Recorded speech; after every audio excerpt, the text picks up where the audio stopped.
request remote accommodations will be available on the City Council webpage beginning next Thursday. As always, written questions or comments are also welcome at any time to city.council@bremertonwa.gov or via mail. To be distributed to council members in advance of the business meeting, written comments must be received by noon on the day before the meeting.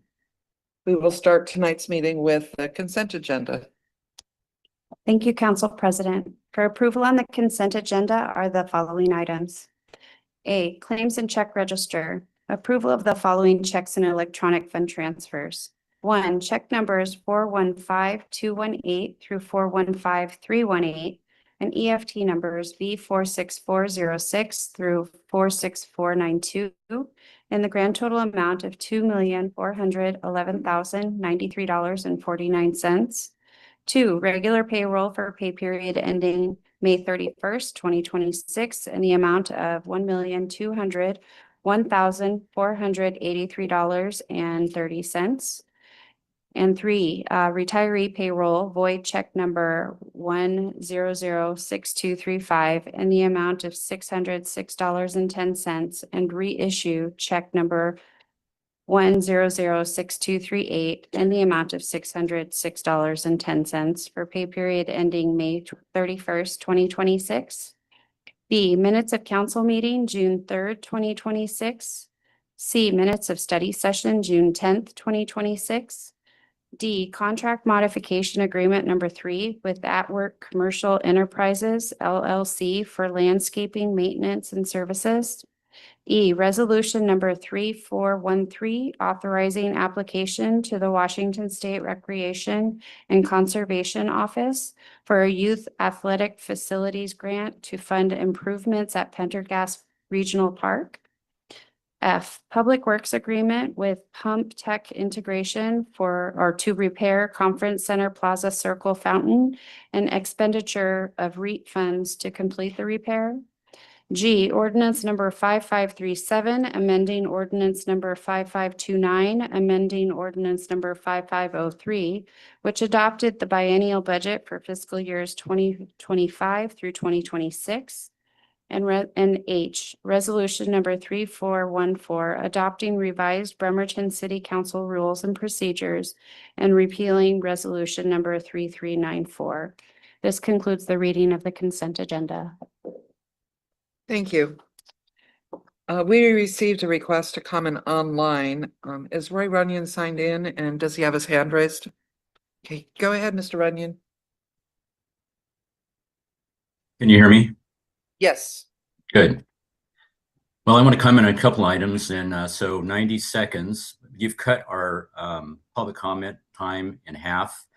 I think we had to cut your property tax revenue in half and see what happens. Item G, which is the amendment to the biennial budget. First of all, on your agenda bill, fiscal impacts. Why can the finance director not provide the fiscal impacts? We have to go through the entire thing and look for any of the changes to the ending fund balances in any of the departments. That is not very transparent or helpful to your citizens who pay your taxes. I recommend you vote no on this until they can simply indicate the fiscal impacts on the agenda bill.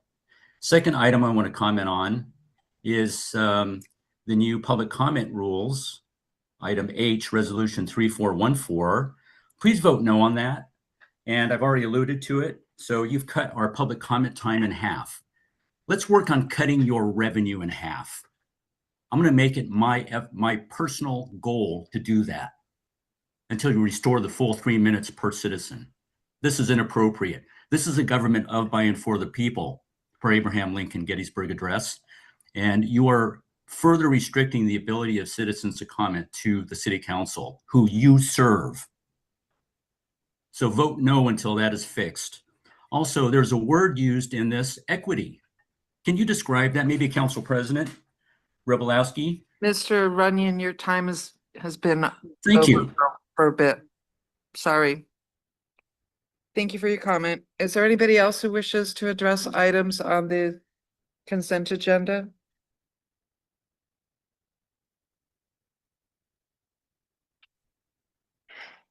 Jose Camacho, friends of Smith Cove, Rock the Block. I'm here about your new council rules and procedures. Friends of Smith Cove has previously condemned your one voice policy, and of course, your crapping on free speech and OPMA. The one voice policy really came home when we had a revelation that Councilmember Anna Mockler actually acknowledged the Evergreen Point rig when she inquired to Ecology, why did Ecology allowed the flouting of the Shoreline Management Act? And what this means is that a retired ecologist under your one voice rule did not feel free. Hold on a second, please, Mr. Camacho. Is there something wrong with the? Okay, I'm sorry. May I Can proceed? you add 10 seconds to him, please? I appreciate that. Can I begin? Thank you. Why don't you wait till they readjust your time, please?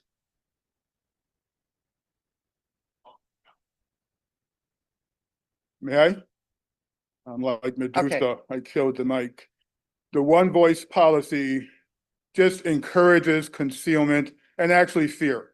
The first time my eyes laid on Mockler and Rebelowski, they literally looked like they were cowering in fear with Denise Fry berating them for saying something that was actually lawful, conflict of interest as to Jack Paul.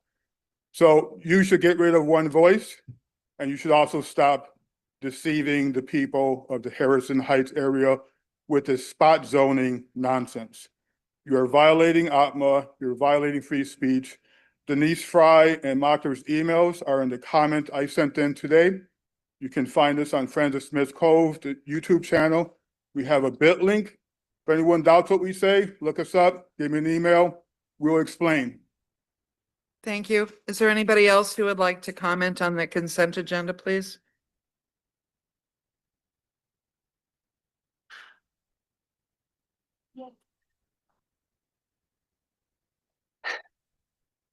Now, I want to comment on two things, and can I have 90 seconds for each? No, it's 90 seconds. That doesn't please. seem like good participation, allowing people to participate when you put so many things in a block of consent agenda items, and that we only have 90 seconds. How in the world are we supposed to comment on all of them? I mean, that is not public participation. And my thing is off. Great, I'm going. Okay, my name is Robin Weldon. And all you guys need to do, I mean, first of all, do not vote on this code of conduct because it includes the public. It includes restricting the public. And that is against free speech law. That is against our First Amendment rights and protections and our Washington State rights and protections. Just remember your oath. You know, that's all you need to know. Remember your oath. It's to be impartial and to uphold Washington State and US law. You know, it's really simple. Thank you. Is there anybody else who would like to comment on the consent agenda?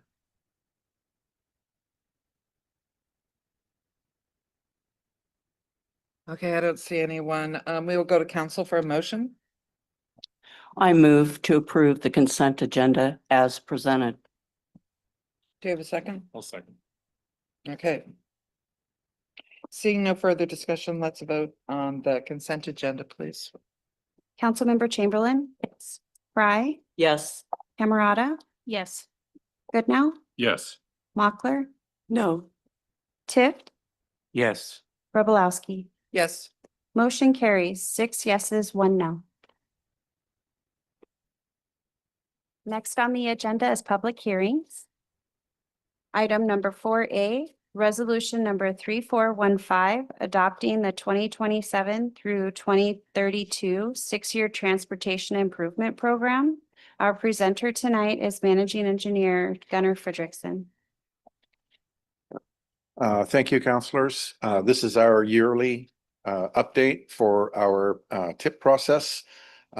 Dave? As you know, Washington state law requires the adoption of a 6-year transportation improvement program after a public hearing. This has to be adopted by July 1st of every year, and that is per the RCW.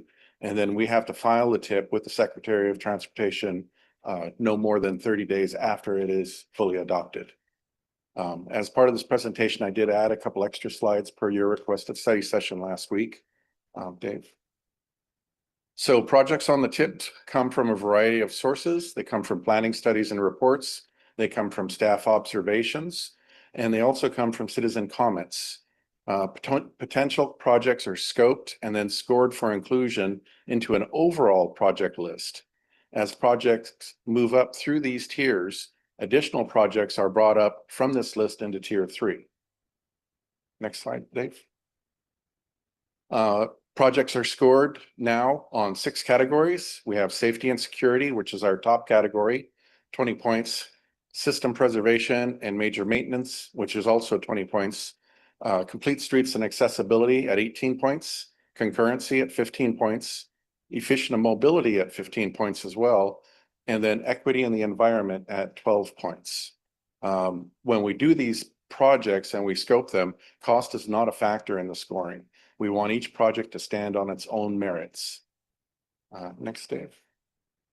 And so for this year, the changes in our TIP, for tier 1, we moved the following projects from tier 2 to tier 1 as they are now fully funded. And that includes the 6th Street Active Transportation Project, View Ridge Elementary Phase 2, the Warren Avenue Bridge, multimodal improvements as well. We did move one project, Finney Bay Guardrail, retaining wall and guardrail to tier 4, as when we reviewed that project scope, we reduced it quite significantly. So it dropped off the list. Next slide, Dave. Tier 2, we did move 3 construction projects. All of the phases for the 11th Street project which has a fully funded design phase. And that's phase 1, 2, and 3, and that got moved to tier 2. And then for tier 3, we deleted the Riddell Road SR 303 to Elmira sidewalk improvements, as this was completed by the recent apartment complex that was built up there. We deleted the RFB on Sheridan Road, as our current RRFB project is actually putting one on Cherry. And it doesn't make a lot of sense to have those two so close together. We moved the 11th Street reconstruction project, which technically is a stormwater project, out of the TIP. And we'll be doing that as a stormwater project with sewer money as well. And then we added the following projects as these projects move up. Sheridan Road reconstruction, Belfair Valley Road shoulder widening and guardrails, Snyder Avenue sidewalks, enhanced Wyckoff Avenue streetscape, and the Crown Hill Elementary Safe Routes to School Phase 2. And that's it for my presentation. If I'll take any questions. The purpose of the public hearing is to accept public comments, and action is anticipated. Since we received a request to comment online, is Mr. Runyon signed on, and does he have his hand raised? Yes, go ahead, Mr. Runyon. You hear me okay? Yes. First of all, the agenda bill, fiscal impacts, I don't see any numbers in that. And in the list of the projects, fully funded, partially funded, I would like to see what percentage of these project budgets is funded from local funds. Capital, transportation capital, that takes utility tax from the stormwater. So in the name of transparency, how many local dollars are being put into each of these projects? Also, please add the additional 2 slides that are not in the packet. I downloaded this, 30 minutes ago. And so the grading criteria, equity and environment. Can someone please define equity in light of a public works transportation project and the merits? Let's quantify that. Thank you for your comments. Mr. Frederickson, do you want to answer that question, please?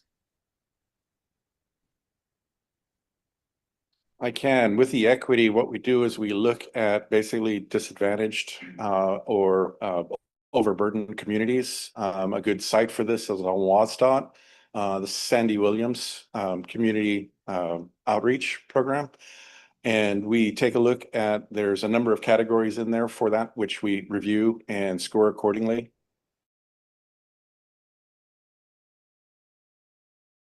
Thank you. Are there other members of the public who would like to comment or question the tip?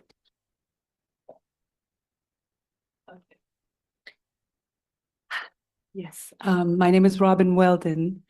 And speaking to equity in transportation, I had to read through so much that I didn't read through the transportation section, but I didn't hear him talking about it. So I believe that transportation equity should include buses that run beyond 8 o'clock, because people who work downtown, as you guys call essential workers, they can get to work, but they can't get home. And people who work the night shift can't get to work, but they can get home, I guess, maybe if they wait long enough in the morning. But the point is, people are being pushed outside of Bremerton, especially minimum wage workers, because they can't afford to live here anymore. And we need equity, transportation equity, where we have bus routes that'll actually take people back and forth, because not everybody can afford a car. Can you answer that, please?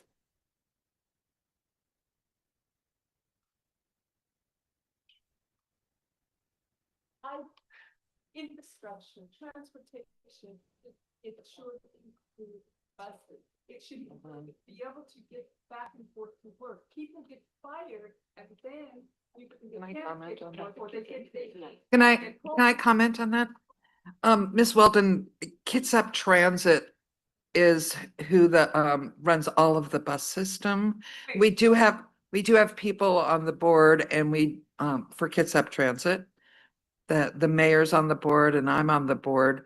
So we do discuss that with them, along with all of our county commissioners are asking Kitsap Transit to do what they can to start increasing bus service, especially in communities like Bremerton. But that's not part of our staff's projects to build things. They will work in conjunction with them, like on a Safe Routes to School project. They'll, work with them to see if there's a bus pullout that makes sense, or a shelter. So they do work with them, but they don't scope their projects for them.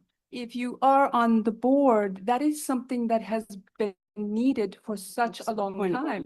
I agree, but point of order, we can discuss that more later, okay? Thank you. Is there another comment? Hello, my name's Chance. I live in District 5. I would specifically like to talk about changes to the Tier 2 plan, specifically the proposed phases for the 11th Street project. I'm going to forfeit. I live on 11th Street in one of these phases, and it is not the phase going first, but it is at least every other week that I walk by the intersection of Callow and 11th, and there is some sort of major accident. I don't know why places where people are already driving slower and we're not looking to change major sections of infrastructure are going through planning and design before the section where we are looking to change the intersection of 11th and Callow.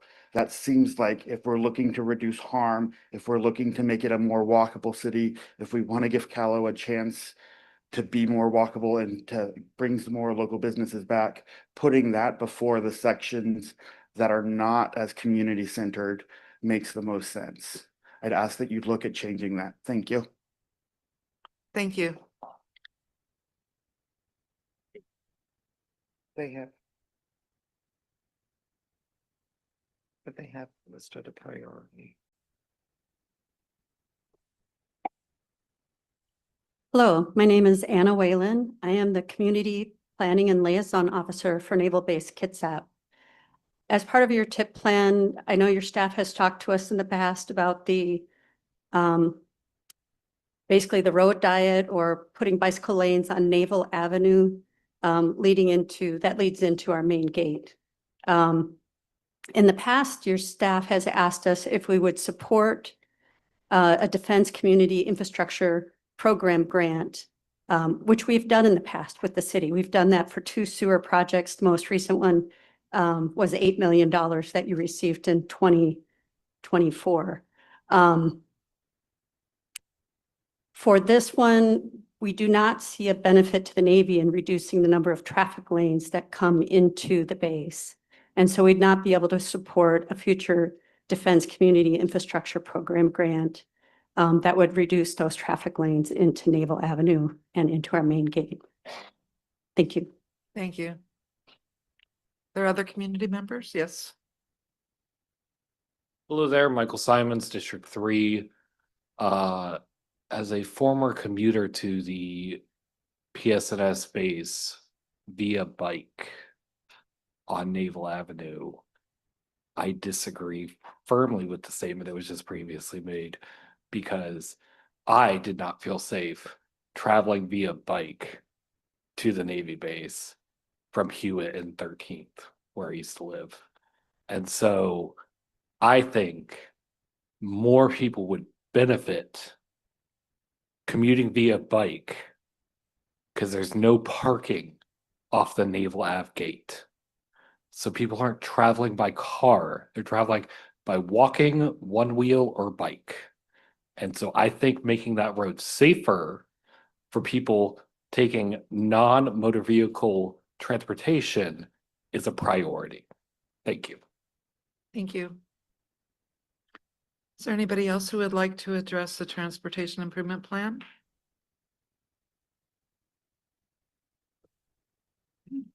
Jose Camacho, Friends of Smith Cove, Rock the Block.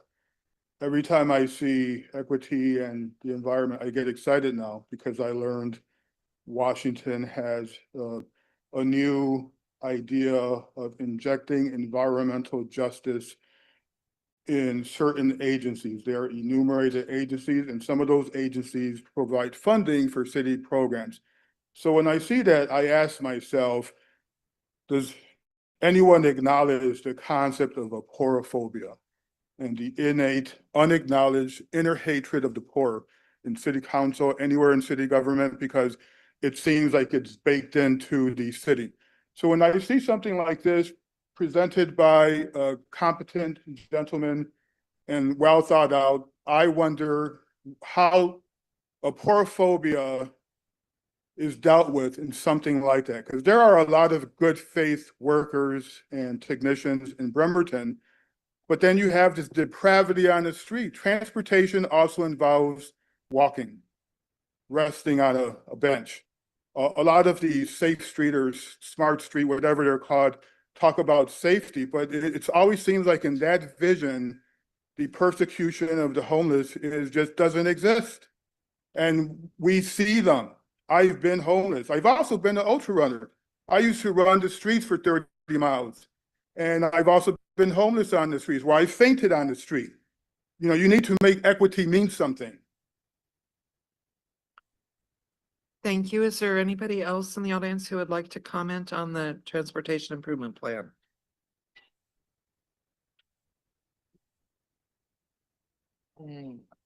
Okay, I'm sorry, ma'am. Go ahead.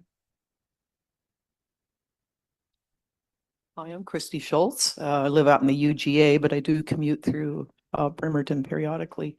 There's a lot of speeders in this town, and a lot of citizens probably won't care for what I have to say, but I think you need to put traffic cameras in and start issuing traffic fines for people that are speeding up and down 11th and 6th, and probably up and down Naval. I don't see it so much on Naval, but 11th and 6th really have a problem.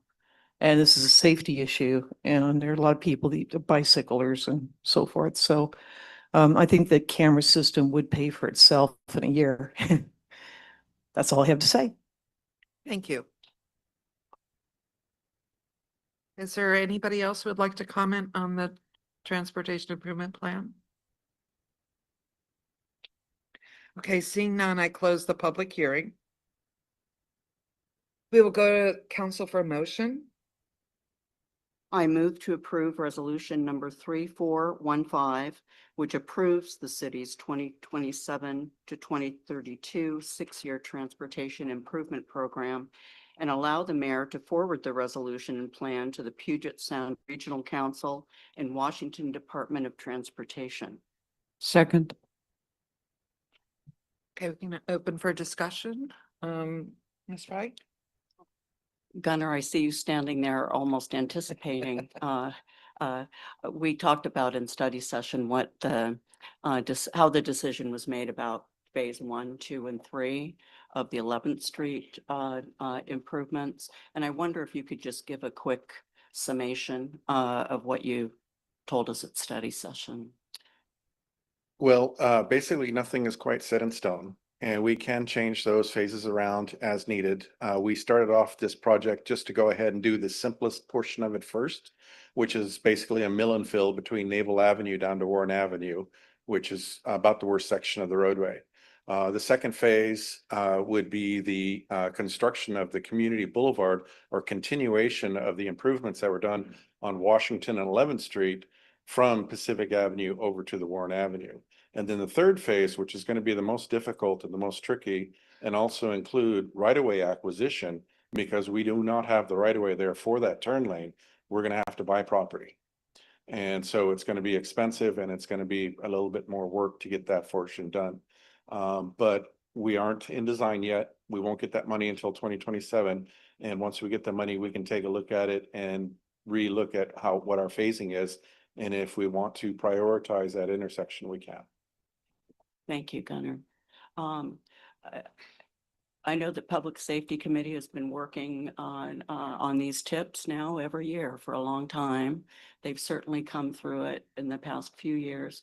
I want to commend you and your staff for the improvements I've seen in being more transparent about the process, about the scoring criteria, using a criteria. I've seen significant progress with this, and it is a work in progress.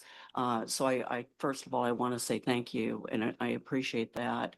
As far as the Naval Avenue program, I believe the Navy was included in that process, you know, and is that correct? The Navy has been, we have worked with the Navy on the process. That is correct. Yes. And I know that there was disappointment on the Navy's behalf with this. It saddens me to hear that a decision has been made to not cooperate with the city of Bremerton on grant applications that would benefit both the Navy and the residents of Bremerton. It saddens me. Quite frankly, it shocks me. So thank you for, you know, your work on this. And again, it's a working document. So thank you. Anna? Thanks, Council President. Managing Engineer Frederickson, how are you? I'm doing fine. Thank you. Good. Is there a secret plan to remove lanes from Naval Avenue for the road diet? I don't believe there's any secret plans. It's been that way for a long time. It's going to be wider sidewalks, the bike lanes, and then a center turn lane, which would help with the accidents we do have there. So Yeah. Okay, thank you. Yeah.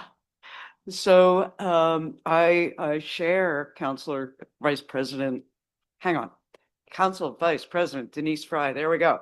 I share Councilor Fry's shock that the Navy has not only chosen not to cooperate with the city of Bremerton, but has taken the time to come here and tell us, so that in future, apparently, that just seems so strange to me when we, the city of Bremerton, make so many efforts to smooth the commute of shipyard workers. And I think if you look at the transportation improvement project, you'll see that virtually all of the projects are destined to occur along commuter routes to smooth the commute.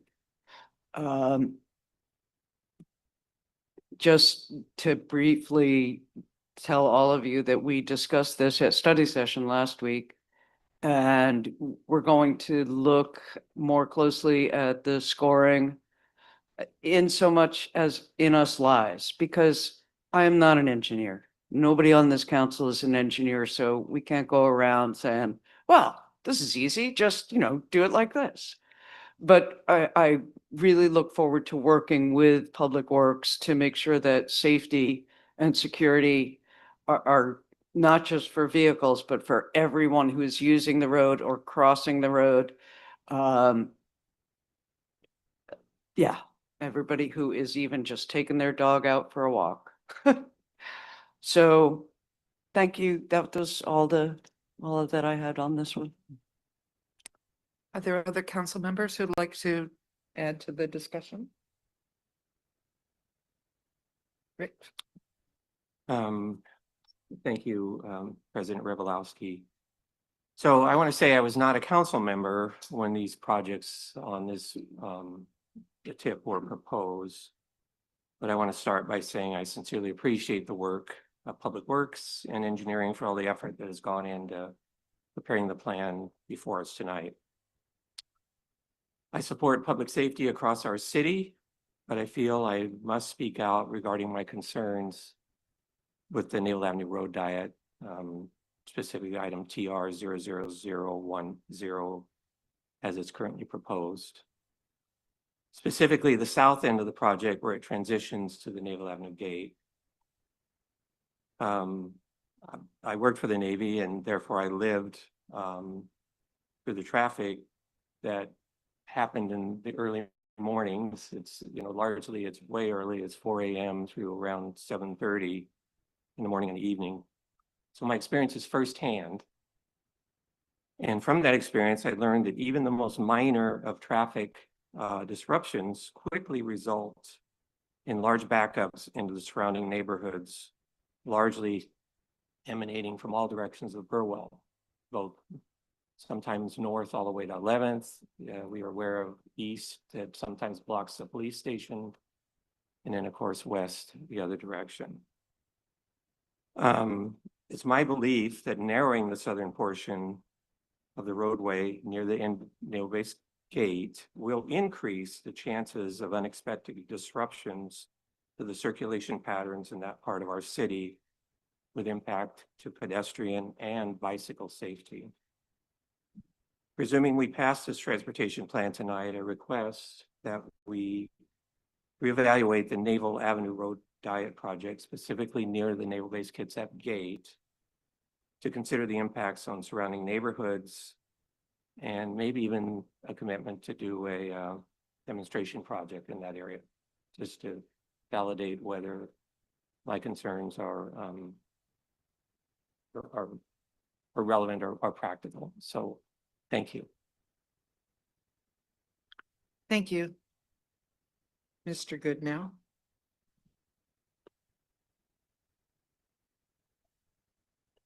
One of.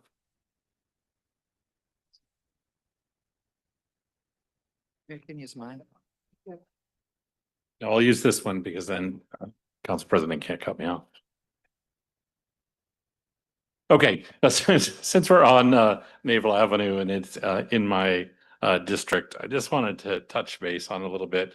Like Mr. Simons, I have also ridden a bicycle to the shipyard to go to work, and it's probably the most harrowing part is navigating the gate. So I would also surprised by the statements from the Navy representative here tonight as a retiree myself. I mean, the challenge here is let's work together. We've got huge growth happening at the shipyard. There's no plans to improve the gates. There's no plans for parking. So let's work together and get some people on bicycles in there. This is not a new thing, right? The community clearly has brought it up. We're trying to build the infrastructure, not just on Naval Avenue, but Naval Avenue to Kitsap Avenue and up the Warren Avenue Bridge, so that we can move people around with alternate modes, right? Gas is crazy, really crazy right now, right? We need to be thinking differently. We need to be thinking of the future. We're literally doing a modernization program on the shipyard, and we're not forward thinking about how that's going to work and how we're going to get all these workers in. Let's get together. Let's work together. Let's figure it out. It's a little crazy. One thing I was going to start with was really this is more of a status document. It's not really a working document. We don't move things on it. We don't move money on it. It's a report from our public works team to the state of Washington to say, this is the status of where we're at on priorities, what we're thinking about in the future, so they have an idea of the scope of projects in the future. Anyways, I want to commend the department for your hard work on this. Thanks. Ms. Councilperson Chamberlain? You can just call me Counselor Chamberlain. As Counselor Walker pointed out, it does save a little bit of time to just say Counselor. What was the name of the grant again that Miss Whalen said we weren't gonna be receiving? What was the name? DSIP, DSIP. What does that stand for? Defense? Department of Defense. I think it's the war. Yeah, it's the War Department. Oh, okay. I mean, I'm going to say something might ruffle some feathers, but it does not surprise me that the feds are not willing to cooperate with us, as is kind of the theme these days. So I have the utmost respect for Miss Whalen, who we sat together during KRCC. I know maybe she doesn't really want to be delivering this information. I don't know. I can't speak for her. And I find it just, what a shame, and this isn't just about bicycles either, y'all. This is about creating safe sidewalks. I had the opportunity, and I was kind of talking about it in my 7-minute council report last week about the Naval Avenue bike bus. And I had a chance to ride the streets on bikes. By the way, again, I was the very last bicycle, including all the little kids with their little legs. But I had a chance to ride the streets, and thank goodness the police were with us, and I had so many people with us. It was not safe. But it's also about being able to walk a stroller safely on these roads. It's also about creating a walkable city. If the traffic is a problem, if backups are the problem is the traffic. The problem is the number of cars. That makes logical sense to me. Or why are we not promoting more busing, as Ms. Weldon was requesting? Why are we not promoting more walkability, incentives for carpooling? There are programs that exist, but why are we not promoting them? And in fact, we should be bragging about those programs more. So I think we need to be talking about the carpool, all the programs that are available through Kitsap Transit, even though we know it's a little bit short for our area. All right, I'm gonna get off my soapbox about that.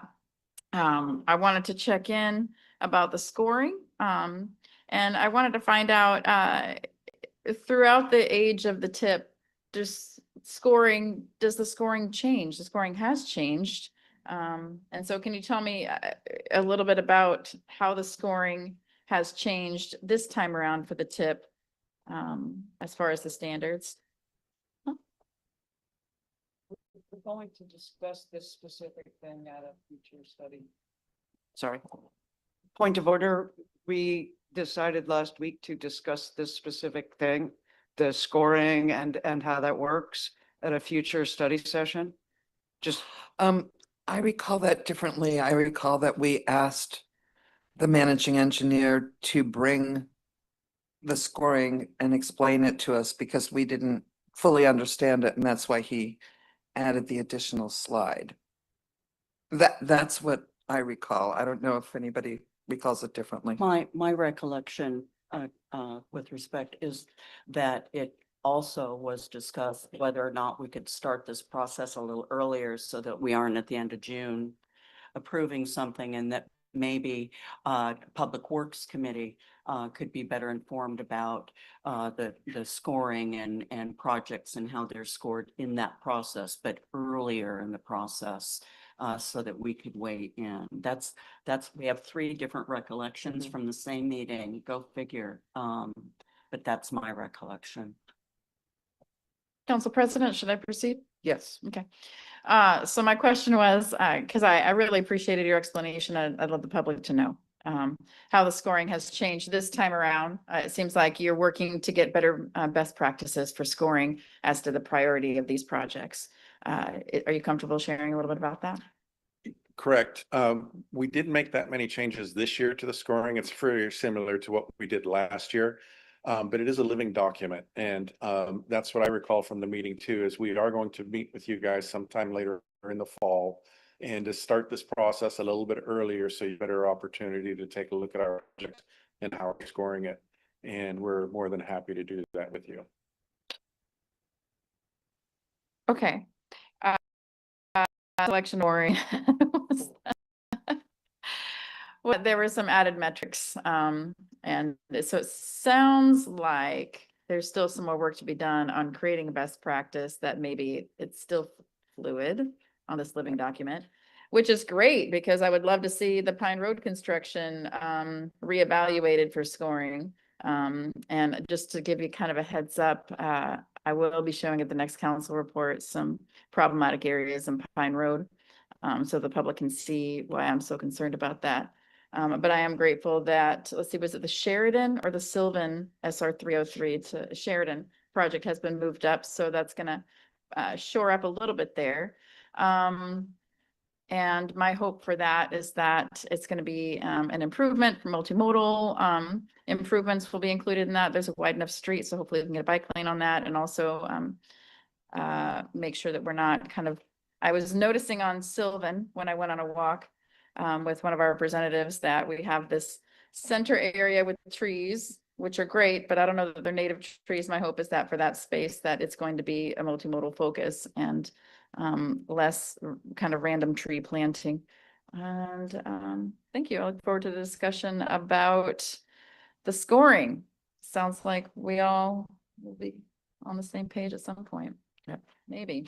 And it may be that what we did discuss is that we did have some comments this year with the scoring where we were looking at maybe making some changes, but we haven't made those changes yet. And that might be, I think, more of what you remembered.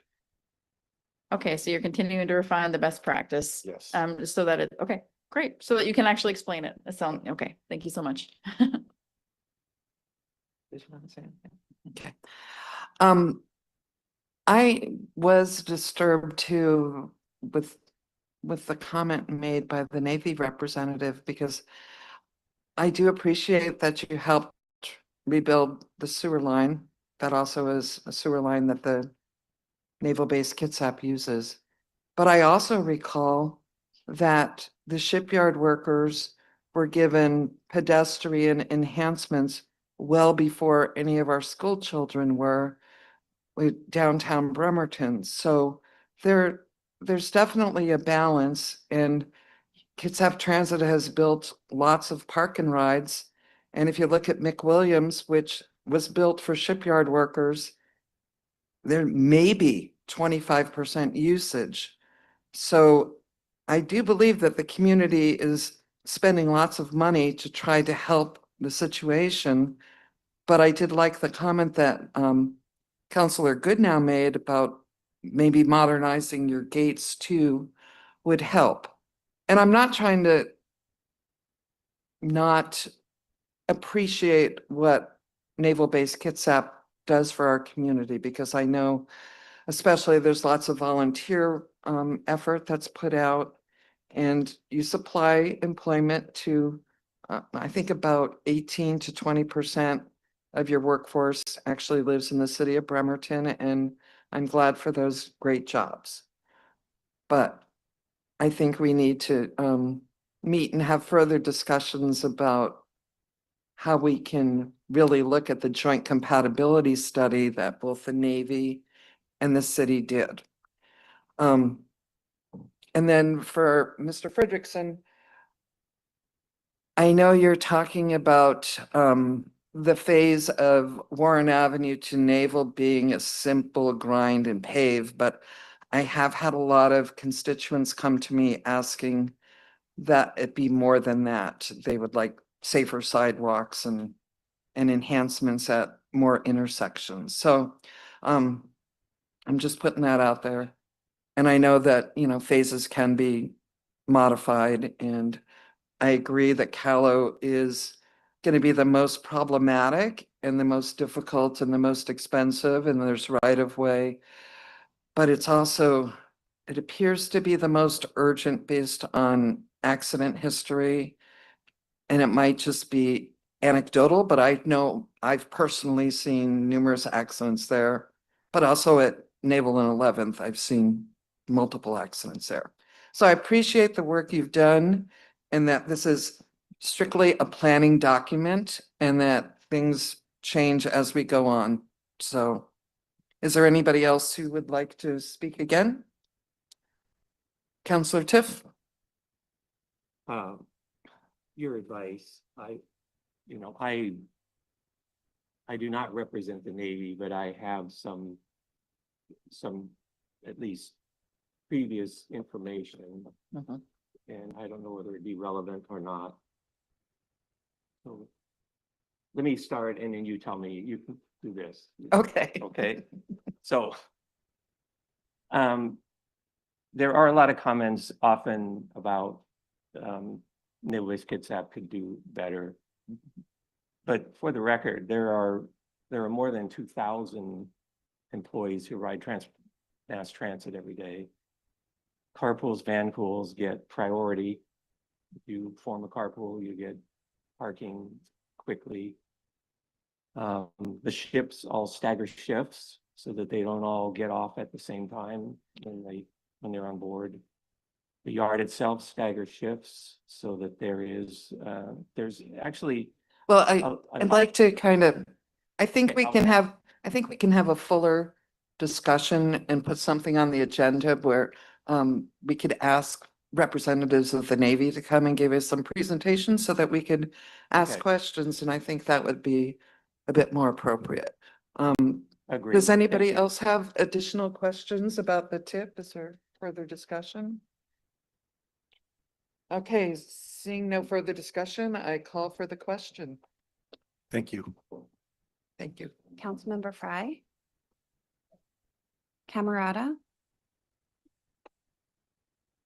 Yes. Good now? Yes. Mochler? Yes. Tift? Yes. Chamberlain? Thank you. Rebelowski? Yes.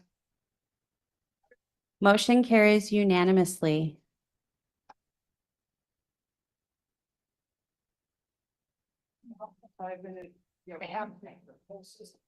Pardon? Got disconnected over there. I'll have to reboot the whole system. How long does that take? About 20. Can we just shout? As long as you're okay with us talking louder if it's for the people on Zoom.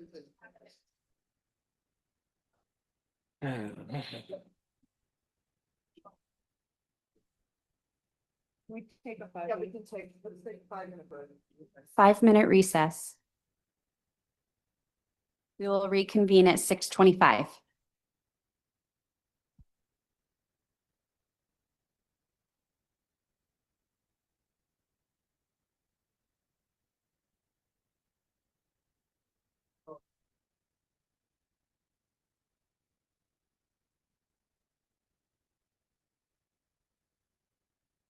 Good call.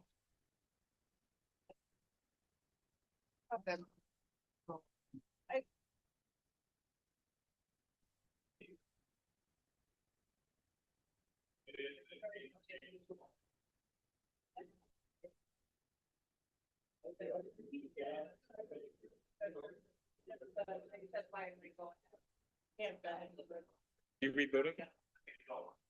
But anyway, trying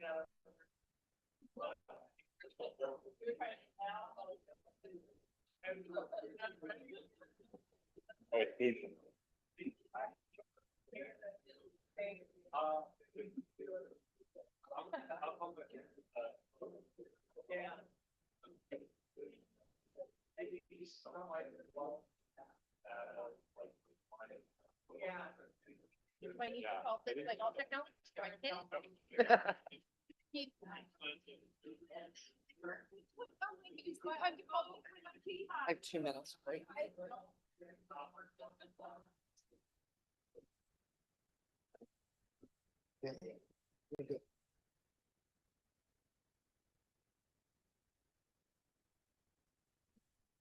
Testing. Hi now. Testing. I'm gonna leave this here.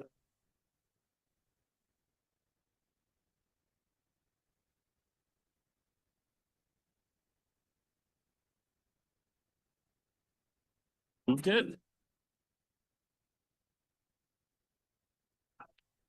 Right.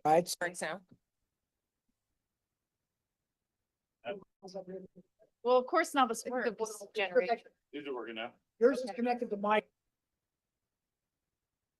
Somebody grabbed it.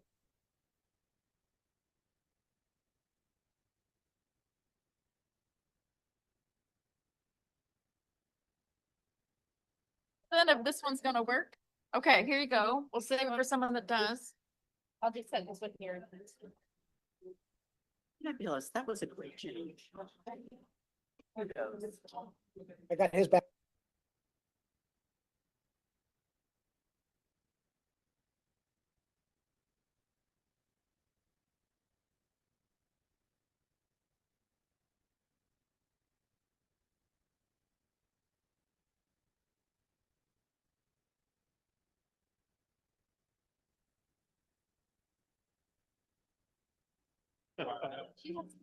This one should be back online as well.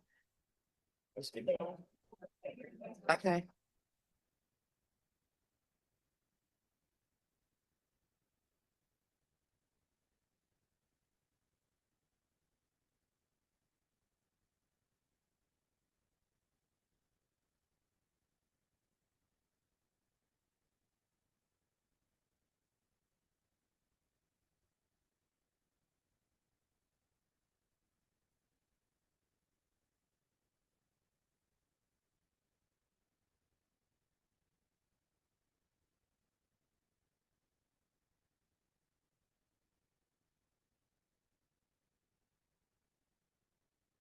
The time is 6:24.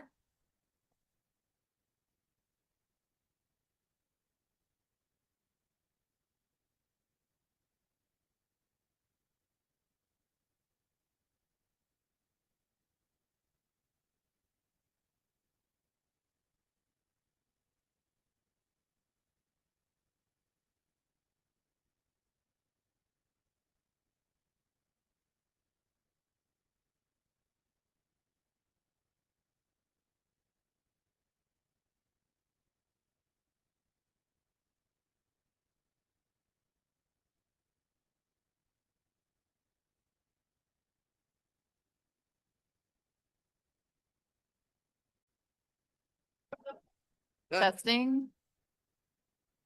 Is my microphone working? Yes. We are back in session. Are you going to introduce? Yes. You can, we got a Alright. quorum. Our next section is general business. General business item 5A, ordinance number 5538, establishing Bremerton Municipal Code section 11.18.080 entitled honorary naming of public streets. Today we have presenter, City Attorney Kylie Fennell. Hello, good evening. The proposed ordinance is in the council packet and it was developed with input from Public Works Committee and study sessions last month. And it fills a gap that the city doesn't have right now, a policy for the naming of honorary streets. And so this was put together at the council's request and with the criteria that we gathered from the council feedback.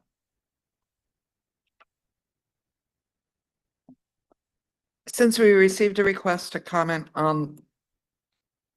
online, is Ray Runyon still online? Does he have his hand raised? Okay, go ahead, Mr. Runyon. Can you hear me? Yes. Yes, I'm going to comment on this. First of all, it's not honorary streets, it's public streets. Naming them with honorary names to correct Ms. Fennell. Your agenda bill, fiscal impacts, none. And in the list, in the actual ordinance, the draft ordinance has kind of the criteria by which the council would use to evaluate these requests for renaming. You know, it talks about 75% of the property owners agreeing. However, in a commercial district, the property owners are not always the business owners that are directly affected. So I suggest you amend this, someone make an amendment, offer an amendment to also include the potential cost to business owners in any commercial districts in this process. That has to be considered. Also, there's no mention of consulting the post office. So renaming a street could potentially cause delivery problems. In my experience, the U.S. Postal Service is having some delivery issues. And just a little footnote, you may find this interesting. The former Postmaster General of the United States under Ronald Reagan was a cousin of mine. So that doesn't make me any expert on the post office, but you might find that interesting. Thank you. So please offer the amendments. Otherwise, vote no, because it's not ready for prime time. Thank you. I would now like to invite any member of the public to the podium to comment on this item. Speakers will have 90 seconds to address the council. Please remember to state your name clearly before providing your comment if you wish your name to be included in the meeting record. Good evening, Lillian Robertson. I'm here to request permanent renaming of 8th Street to Bishop Robertson Way. A man of 50 years of dedicated service, dedicated his life in his service, built a community center, changed the lives of several people in this community.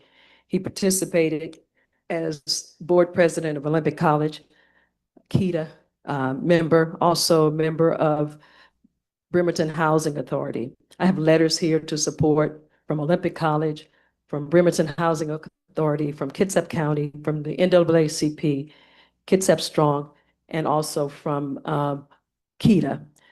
His service was far beyond what we can imagine, touched the lives of so many. We believe that an honorary street name expresses appreciation. A permanent street name recognizes a lifetime of extraordinary service and enduring impact. Bishop Robertson's service was for nearly 50 years, deserving a lasting tribute in the form of a permanent street name change. It's our request. We believe that name change of streets tell generations what we value, who we value, and what sacrifices the people who shaped our city have made. Thank you for your time. Thank you. Are there other members of the public who would like to speak to this issue?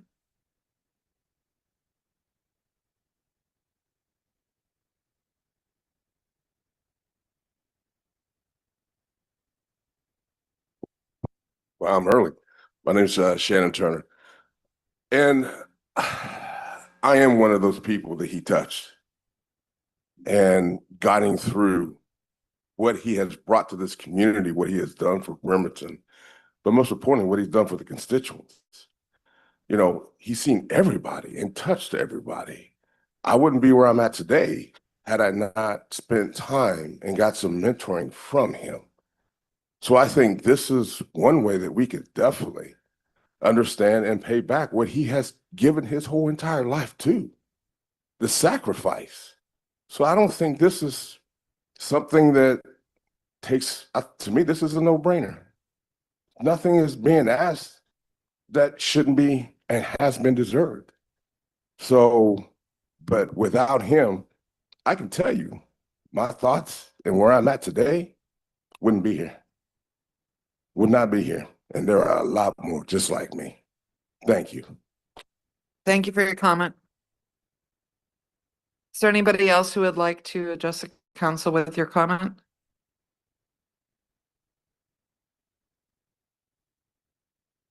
Actually, I can't see these on. My name is Robin Weldon, and I I'd like to oppose and ask you to remove this because I saw the study session where you were talking about taking the the official naming of streets to honorary name change only for 10 years. And for about, almost 6 years after Bishop Robertson's passing, people have been, working with the city, and they've been, meeting all the requirements that are necessary to get that name change to from 8th on 8th Street to Bishop Lawrence Ray Robertson Street. So, and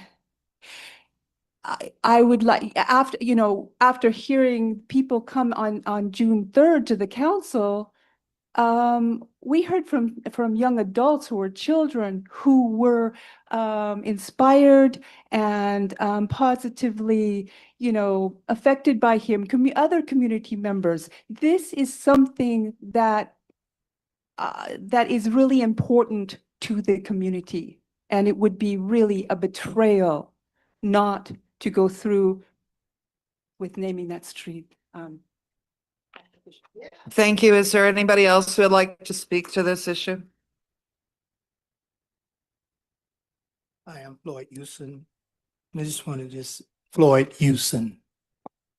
Bishop Robinson was also my mentor. Bishop Robinson has dedicated many years to the betterment of the city through outreach, mentorship, charitable initiatives, and unwavering commitment to the well-being of the residents. His leadership has touched families, supported youth, and provided stability and hope during times when our community needed it. His contributions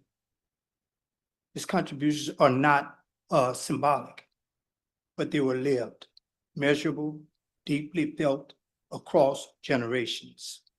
Renaming this street in his honor will serve as a lasting acknowledgement of his legacy and a visible reminder of the values he embodied: service, compassion, integrity, and community unity. It would also inspire future generations to continue the work of building stronger and more connected city. I kindly request that the council review this proposal and consider initiating a formal process in renaming. Thank you. Thank you. Is there any other member of the public who would like to talk to this issue? My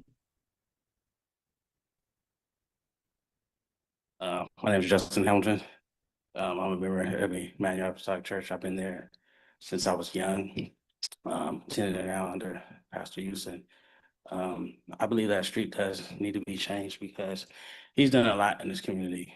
He's been a faithful servant to this community and to the people in this community, including myself.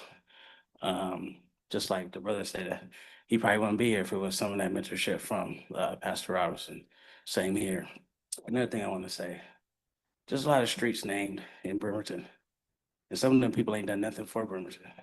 It's just because they're famous or they got an Olympic gold medal, but ain't brought nothing to do nothing for the city. And I think it would be disrespectful if you didn't change his name, change that to his name, and be there because he's put work in for that. That's all I want to say. Thank you. Is there anybody else who would like to speak to this issue?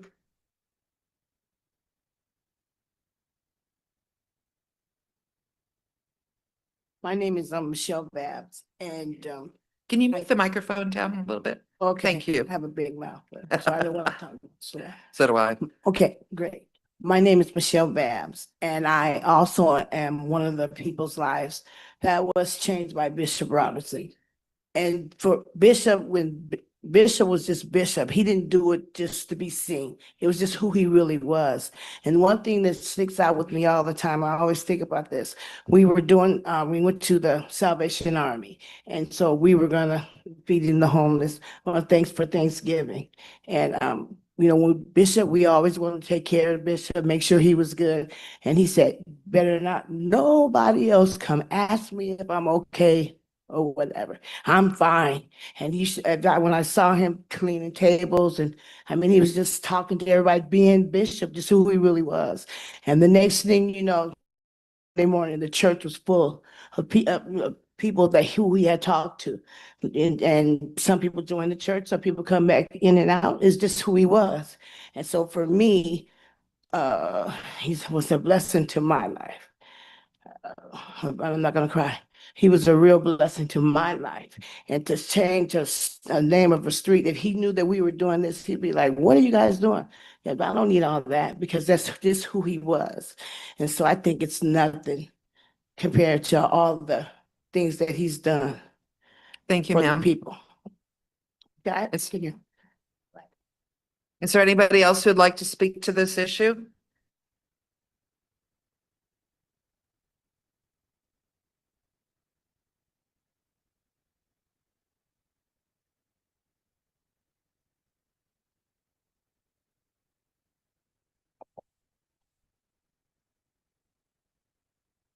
My name is Akuye Karen Vargas.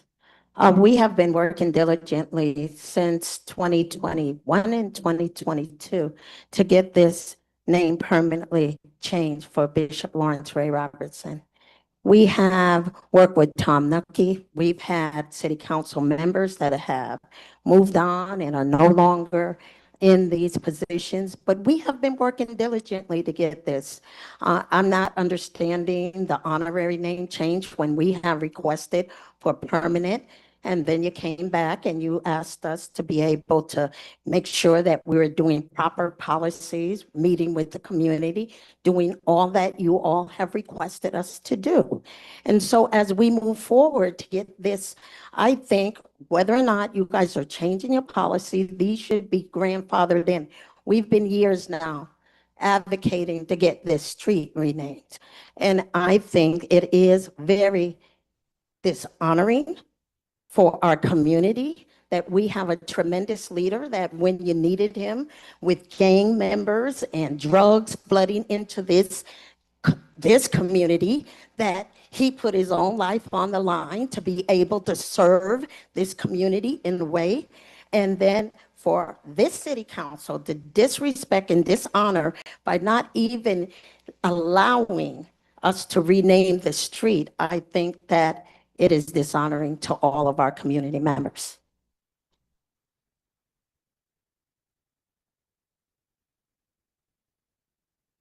Is there anybody else who would like to talk to this issue?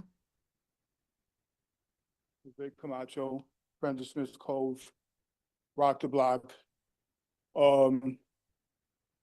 As a Puerto Rican, I'm always an outsider, no matter where I go. Even if I return to Puerto Rico, I'm always an outsider. So I've always had to combat gaslighting and the implicit racism and just the defective human mind, where without knowing it or admitting it, you can actually be doing harm. I spoke to Dr. Naomi Levine about hostile architecture. I've read up on agoraphobia. I tried to explain to the Parks Commission that people can do or feel horrible things about people and just make them invisible. This town is extremely white. We have an all-white council. I remember Roosevelt Smith talking about how he was kind of embarrassed by you guys when you all disrespected Judge Flood. It won't kill anyone to see a highly venerated African-American man on the street sign. I can't believe that you're actually going to vote no. To me, it's like hostile architecture.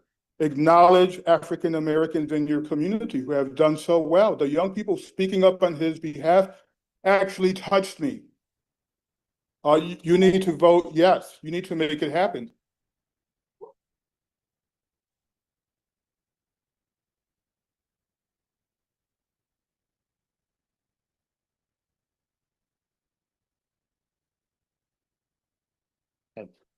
Can you hear me? Yeah.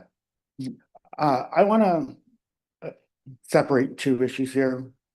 The process you guys are setting forward for naming streets in honorarium in the future, I think is great. It is a good path to have. It is amazing that we have a plan in the works to honor future leaders.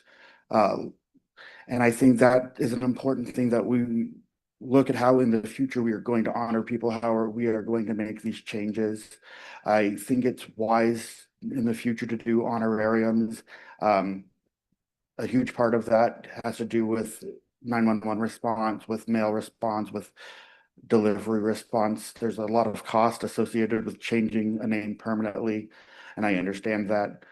But I also, I am aware that this process has been going on 8th Street for a while. So while I understand wanting to do honorariums in the future, and that I like that this process is going to be in place going forward, I think it is important to honor the work of these people behind me that have been fighting for 5 years to have 8th Street renamed, to consider renaming it as a separate goal and a separate policy. Thank you. Are there any other comments?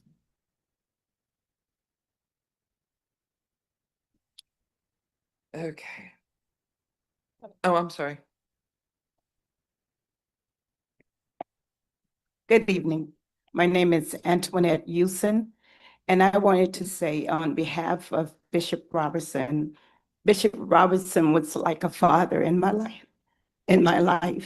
I got here in 1979. I was only 18. My husband was 20. We went to their church 5 months later, and I have 6 kids, 15 grandkids, and 3 great-grandkids.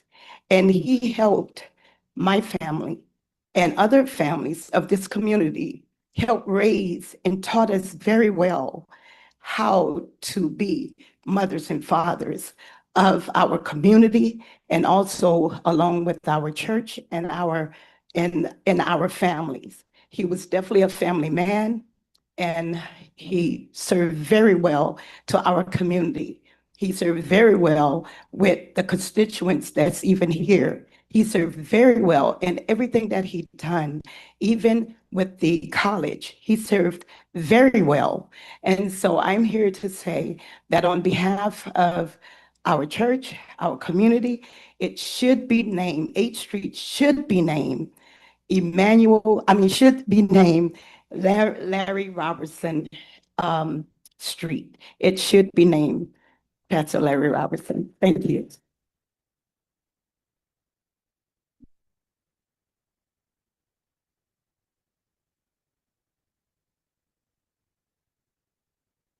Good evening. My name is Chris Tiller, United States Navy retired.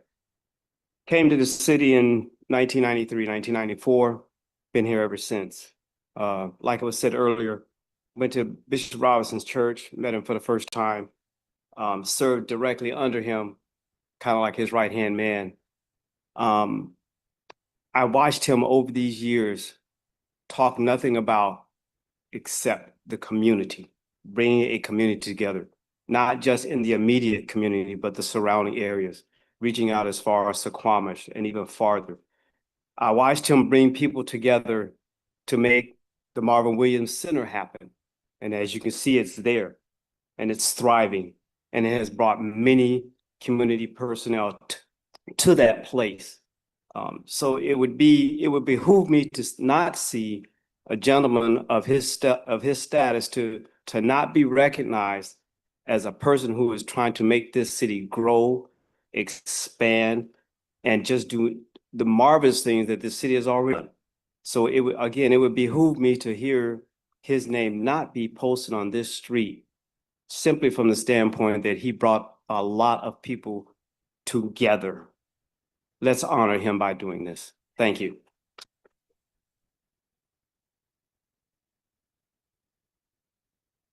Do we have any additional comments from the public? Okay, well, Good evening. My name is Vicki Collins, And unlike most of the people who've come forward, I did not attend Bishop Robertson's church or had my membership there. However, I was a friend of that church, and they've always thought of me as family. I have found that Bishop to have been in this community a coalescer of people. He was a man of peace. He was a peacemaker. And if there were ever any odds between people, he was the one that could bring them together. They would come together for him, even if they did not care for one another. And that is a hallmark of a gentle, magnificent individual. Blessed are the peacemakers, for they are the children of God. And so I ask you this evening to make the right choice. Do the right thing. Do the right thing for the community that you're serving. Hear the people in the room that you are serving and grant them this very small token of what this man has brought to this community. Thank you.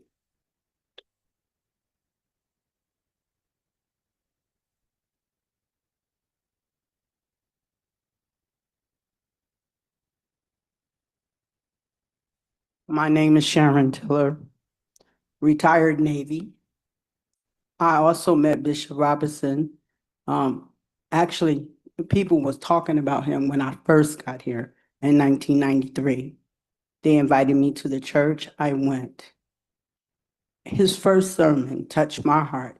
He was talking about people owning their homes, not renting.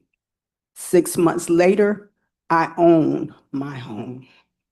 I got out the Navy. He encouraged me to go to OC College, where I got my degree in early childhood education.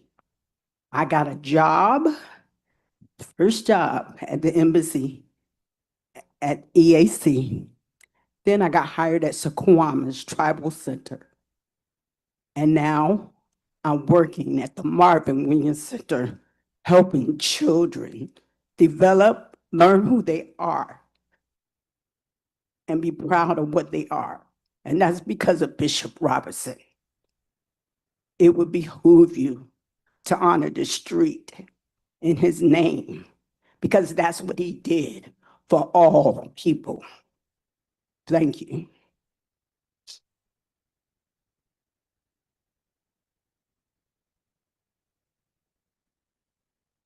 Are there any other comments from the public? Okay, we'll go to council for a motion. I can't. Oh, okay. I just don't want to move to pass ordinance number 5538 to establish Bremerton Municipal Code section 11.18.080 entitled Honorary Naming of Public Streets. Second. Okay, we're open for discussion. Councilor Goodnow, did you want to start the discussion? Sure. And I'll try to maybe give a little explanation of where we're at. So thank you. I'm sure there are so many more stories about Bishop Robertson. So today's is a step that we're taking to be kind of forward thinking on naming of streets. So today wasn't specifically about 8th Street, nor was any of this document specifically about 8th Street or Bishop Robertson. But I believe a lot of process folks here, when we got the request, they're like, what do we do? And so what we're looking at right now is an option. It doesn't preclude from what's being requested by so many of you tonight. It's a I don't know who's the deepest to speak on the real technical stuff. But somebody had mentioned they didn't exactly understand what the honorary was. So the honorary would be, I feel like it's most common maybe like in a historic district where it'll be 19th Avenue and up above it'll say, you know, Bob's neighborhood or something like that. So it would be something similar. In a different color usually. An option would be 8th Street. And then it would have an honorary Bishop Robertson moniker. That's one. I completely understand. You don't have to shake your head. I'm just explaining this in a way where what this document is about. Again, it doesn't preclude something else. So I think that's all I want to say. I just really want to say that I really feel like I heard folks, and I appreciate everybody who came out to speak on behalf of Bishop Robertson.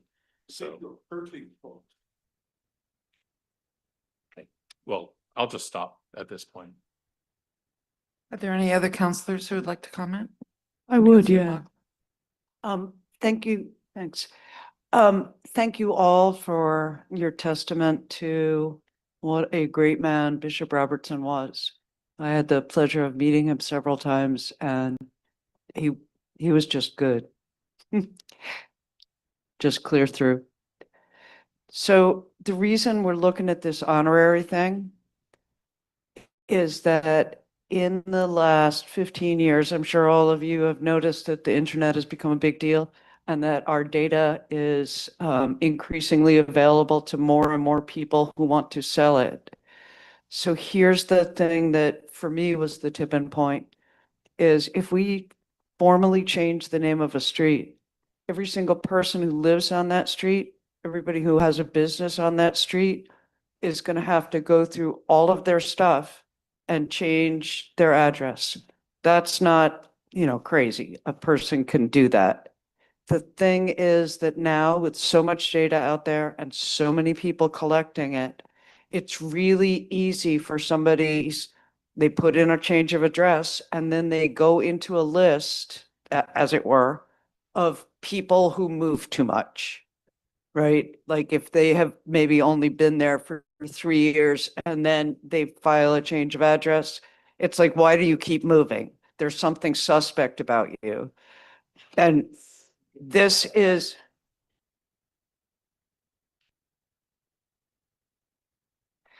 this was the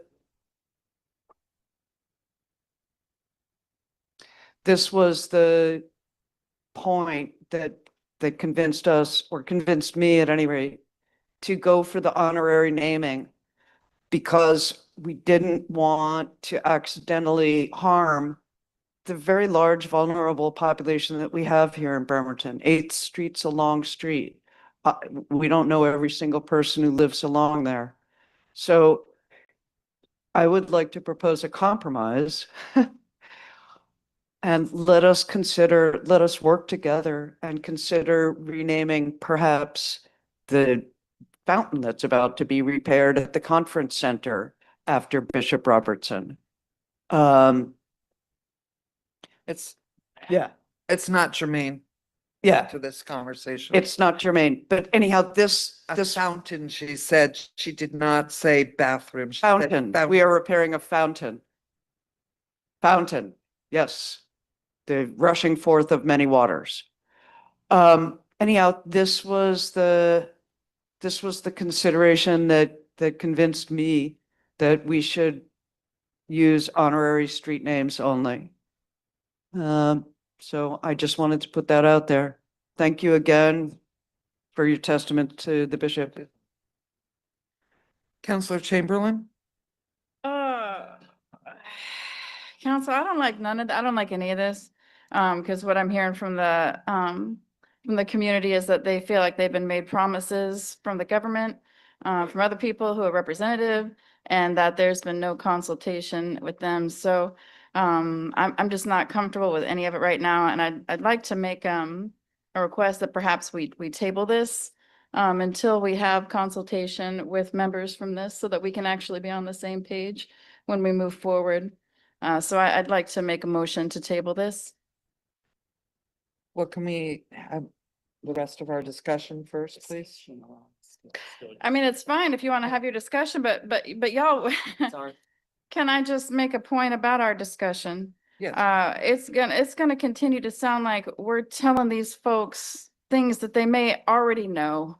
People have listened to our study sessions. They're not ignorant, and they know what they know. And and they want what they want. And I feel like there's a division and we need to pause rather than continuing to talk at people and have a round table, because this is the appropriate action right now. But if you don't want to second my request to table it, that's on you. Counselor Fry, would you like to speak?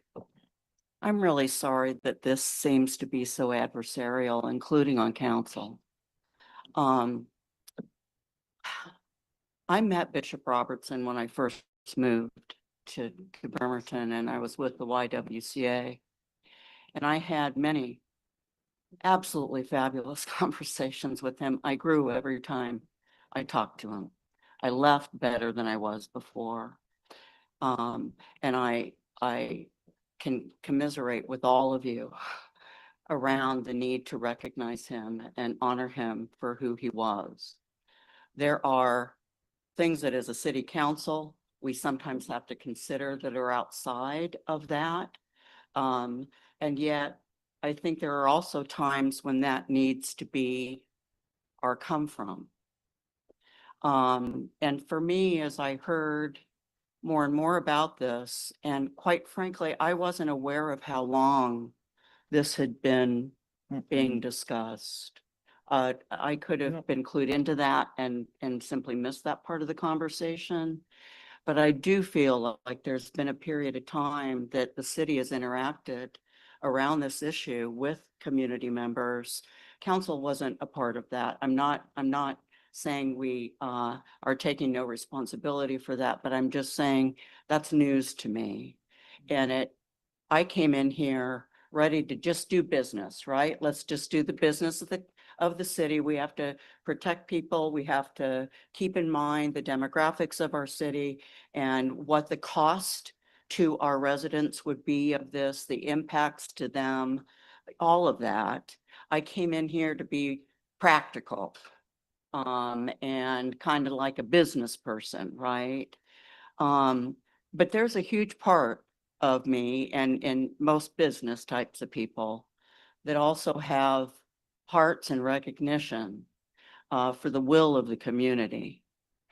We have a strong Black community here. I'm proud of that. I wish we did have representation. We should. We have. I just saw the Flemisters at CK the other day and remember Faye and her service here. I am wishing that it didn't take the renaming of this street to push us into policy action. We should have had policy around this a long time ago. And this discussion with y'all is what has triggered that policy discussion. And I am agreeing with Councilmember Chamberlain that certain things need to be respected for the process that has already been taking place. And so I do think that this needs more conversation. I definitely, if I was asked to vote on this, I don't think we did a good enough job of separating these things out. It got personal really quick.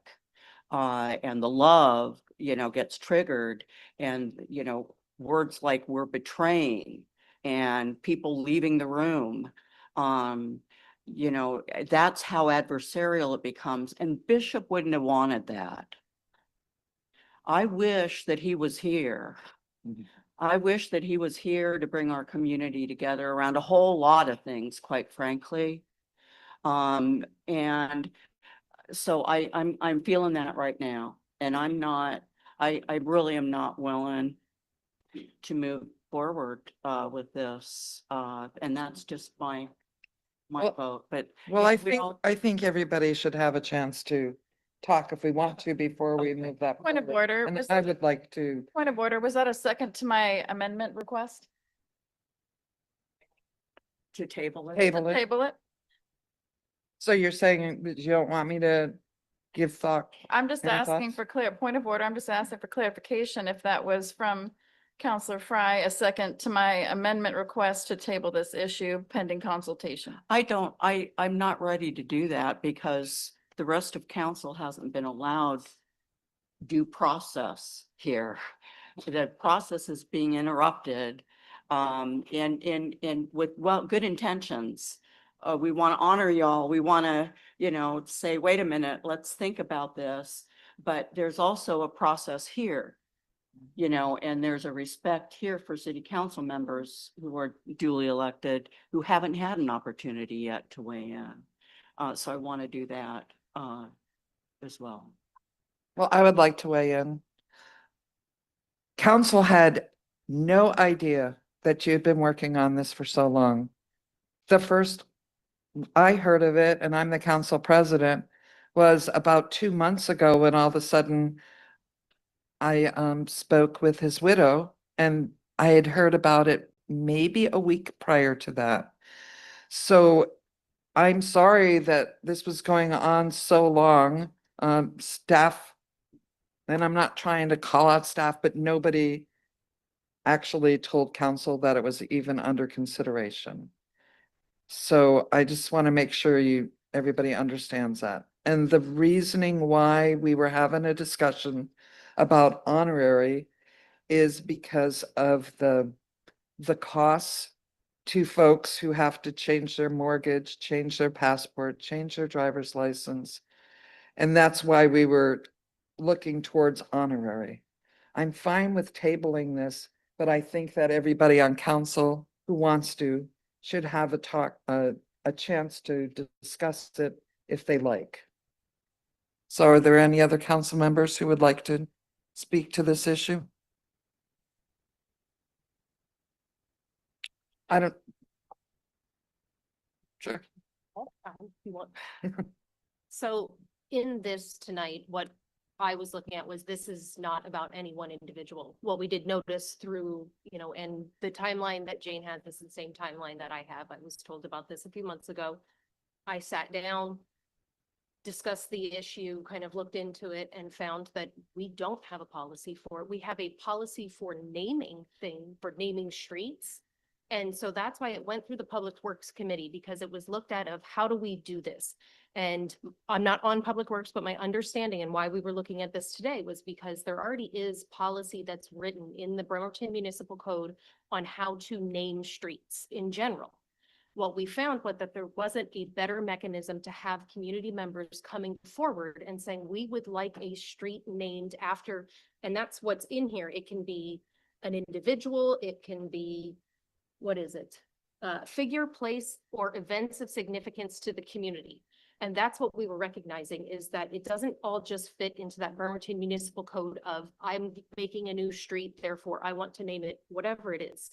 We wanted this to be broader. We wanted it to be easier for the community to understand what the criteria is to have something renamed and make it quicker for everybody.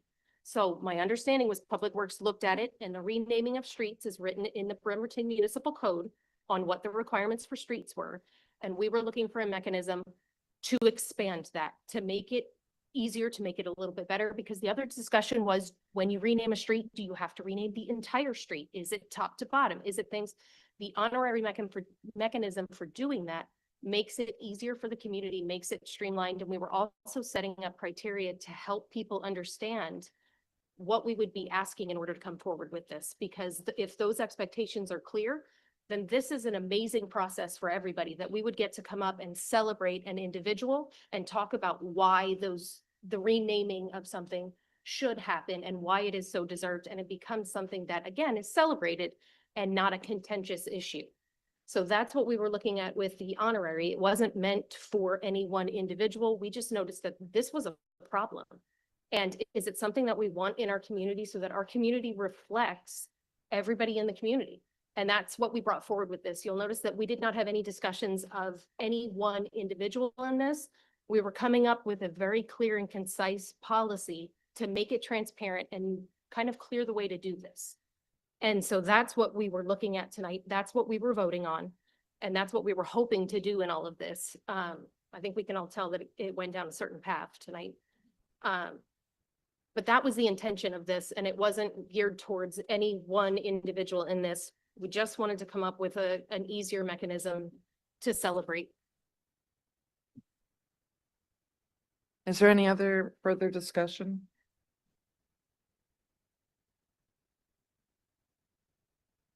So,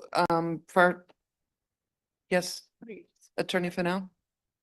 We just wanted to provide some clarification on tabling versus a different motion, because I heard a motion to table and then I've heard a motion to postpone. And I wanted our parliamentarian to explain those so that we absolutely understand what we're doing, because I don't want it to be misunderstood. Thank you. So when you table an item, it does require a second. It's not debatable and it cannot be amended. When you table an item, you either have to pick it back up, it needs to be taken from the table before the end of that meeting or the next meeting. When you postpone, you're going to be able to postpone to a certain time. So that, like a study session or the next city council meeting, for you to be able to, you wouldn't have to take it from the table. It's a postponement. So you indicate a certain time. It does require a second. It can be debatable. And it can be amended, and it does require a majority vote. Thank you. Can I refine my? Sure. Okay, I'd like to move to postpone this topic until, do I have to choose a date right now? Yes, we do need a date Okay. certain. This is because I want to make sure we have time and due process to consult with folks. And this is not, I'm going to put a date out in a couple of months, okay? Because we're going to have a 5th Wednesday and we already have a full agenda, and I want to make sure our council president has time to meet with you, okay? So I'm going to propose that we move to postpone this item until, is it August 12th would be the next study set, would be the first study session in August? That would be, but I don't have the future council agenda in front of me, so I wouldn't want to say for sure. I can say in August, but I'm not gonna say that it would be the first study session. So Is if I that- have to pick a specific date, and I was just trying to comply with that. So Is that correct? We have to have a specific date? You have to have a date certain. Yes, a specific date. then I'm gonna say, I'm gonna just put it out there, that's 2 months, and we can debate it or not. Okay, I move to postpone this discussion item until the August 12th study session, pending consultation with the community interested in renaming a street. Is there a second? Pardon? We need a second. Second. And so just point of information, I just want to make sure so we can debate this and we can amend my amendment. Correct. Okay, thank you. Is there any further discussion on this? I'm wondering if we can make a distinction here. Council, at least a couple of us, a few of us, were not aware of the ongoing nature of this request, the length of time that it's been in process. It seems like we're extending that now. When I would rather grandmother something like this through. Notice my choice of words. Because I don't want to give the impression that we're pushing this off. Y'all have been delayed enough. And so can we even pass this tonight for future, but make it a part of, I don't know how to manage this. Clerk Cooper. Or city attorney, is It that would- something that's possible? I know, but if this goes into policy. Can I, just point of information? I want to make sure we don't have, just to clarify, we do not have an amendment in front of us from our legal department or from another council member We have not specifically discussed it in a study session, which is our protocol to rename a specific street after a specific person. So this is, just to clarify, this is not even, we don't even have that on the table because it's not a bill that we have. So is that correct? Am I correct in all that? Right, correct. Tonight was on the policy, and so it wasn't noted on the agenda as a specific street or noticed to the people, or to the public as a changing of the name of a specific street. Thank you. Counselor So Goodnow? we haven't given notice. Okay. So well, I'm okay with delaying, but we just have to really define what we're going to do. And it, to me, would appear that anything that we need to do has nothing to do with this document. And I may have lost track, but I don't think I have seen the request from the community to rename 8th Street for Bishop Robinson. I've heard about it. I knew it was coming and we were trying to go down a path to work on this. So I almost think I would actually suggest that we put this in place and then immediately pick up getting that in front of us. And because again, somebody mentioned, I don't know if you want it from, Kitsap Way to the waterfront, or if you want it to kind of mirror MLK. I don't know. And again, this whole discussion for this document had nothing to do with 8th Street. It was more, we looked at what other contemporary cities are doing and things like that. That's a whole nother thing. But I don't want to push it out for 2 months to then beat up this document when we have other work to do. I think this document is sound, and it doesn't prevent us from renaming a street. It's a path to honor somebody, correct? Like, if we passed this, we could still rename a street. No, Oh, well, it says here, right. So official renaming of a public street is a significant event which can affect addressing blah, blah, blah. And it says, official street naming is permissible only when necessary to change a street name that does not meet the criteria outlined. Well, if the community doesn't feel like the So criteria yeah, is met. the criteria is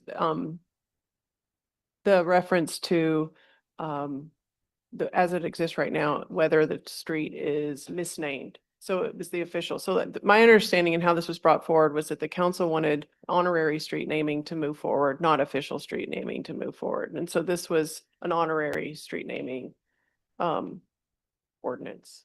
It can be rewritten to allow for official street naming. We had 2 versions, but this one was for honorary only. The official street naming would be limited to circumstances that are existing in the code right now, which is outlined in 11-18-070. That's whenever it's a street name that might be confusing or too many characters or things like that when it's brought forward by Public Works.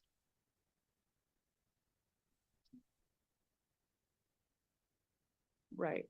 And Council President, point of order, I believe all I have. the maker of the motion and the second actually get the first dibs at talking afterwards, and I don't know that either one of us have had the chance to. You presented, so. I thought presented that prior was to it. the motion, I just want, but how about the second? The second has next. That's just. That's fine. This Robert's rules. Go. I'm just following the rules that were, y'all gave us, so. Go it's ahead, in our Counselor Council Chamberlain. rules and procedures.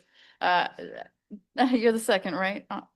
I'd like to defer to Counselor Mochler if you'd like to add. Okay, so I'm listening to all of these arguments, and if passing this document tonight means that we cannot officially rename a street in the future, is that accurate? Like if we pass this, we can no longer permanently rename a street?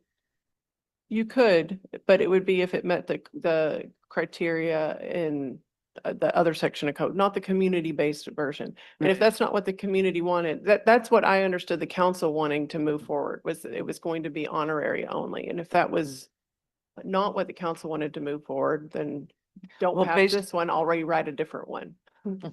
based on the information we had, which was, we, honest to gosh, did not know, that this had been going on for what, 5 years? Is that correct? 4 or 5 years? Nope. That's a really long time, and we really did not know about that. I'm going to agree with the idea of postponing this. But if we can possibly squeeze a discussion into June 24th, where we have a cancellation, that'd be a lot better than letting it hang fire until August. Are you amending the amended motion? Can to I, recommend can Joel? I ask something? If we just vote on this existing and we vote against it, which I'm guessing most of the council members are gonna do, then we could come back with a new street renaming ordinance.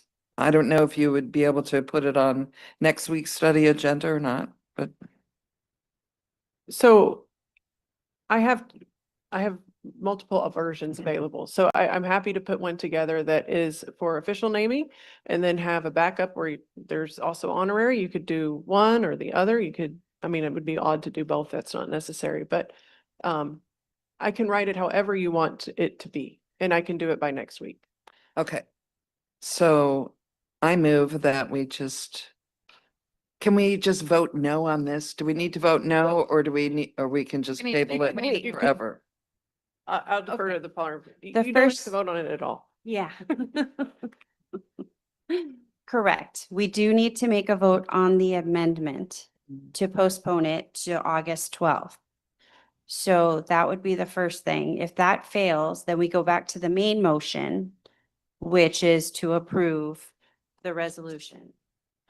So what if so do we have to vote on that amendment, or can we modify that to be next week instead to have a study session, Correct, but you're still going to be voting on, August 12th?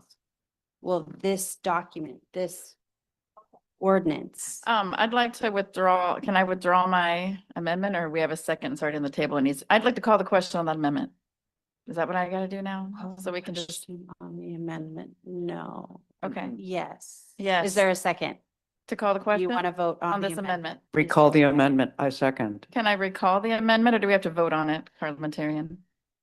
You have to vote on it. Okay, so I'd like to call the question to vote on the amendment that I put on the floor. And you guys can vote no, and then we can go To back to voting postpone no for the other thing. to August 12th. I can't recall Okay. it.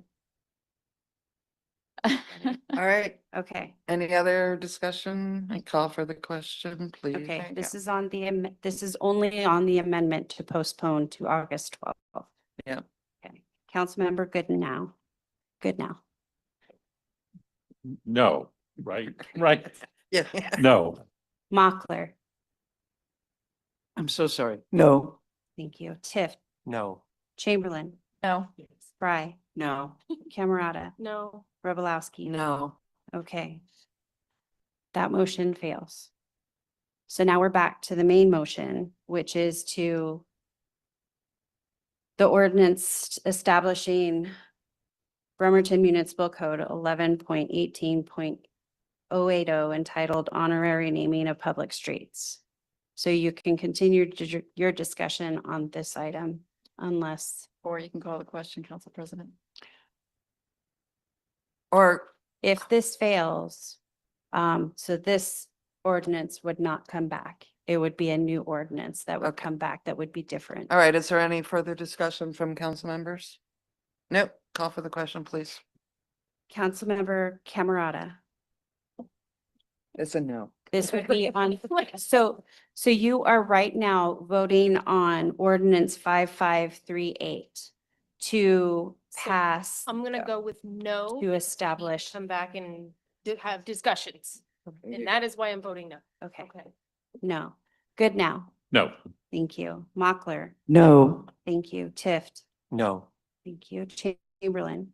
No, Thank you. Fry. No. Thank you. Robolowski. No, Motion carries unanimously. Sorry, motion fails unanimously. Sorry. Ooh.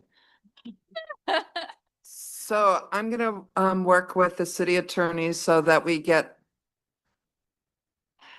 Sorry, I'm gonna work with the city attorney so that we can get a different ordinance up for discussion for our study session next week.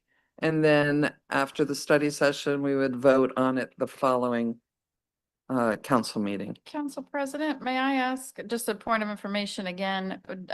If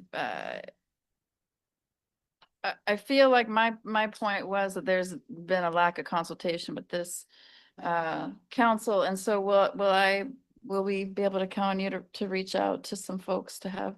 and Council Absolutely. Vice President, okay, Absolutely. thank you.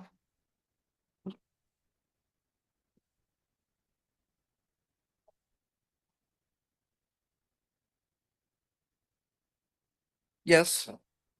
And if you guys could reach out to us, because we don't know about all those years.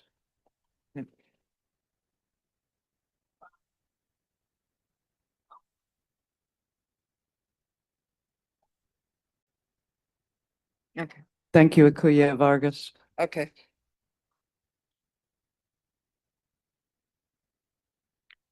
Okay. Next up, we have the mayor's report. Welcome, Mayor Wheeler. All right, well, thank you, City Council. Good evening.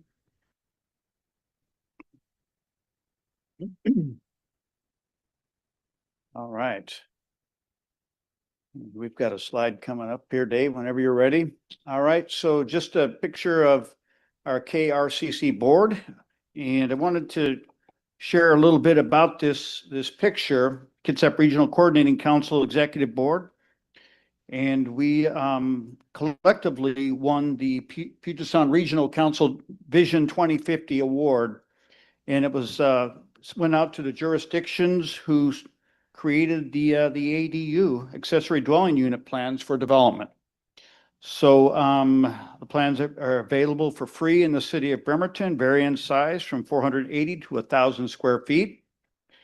And as of today, the city has 11 permit applications for pre-approved ADU plans, 5 in review, 3 issued, 2 waiting for payment, and 1 completed.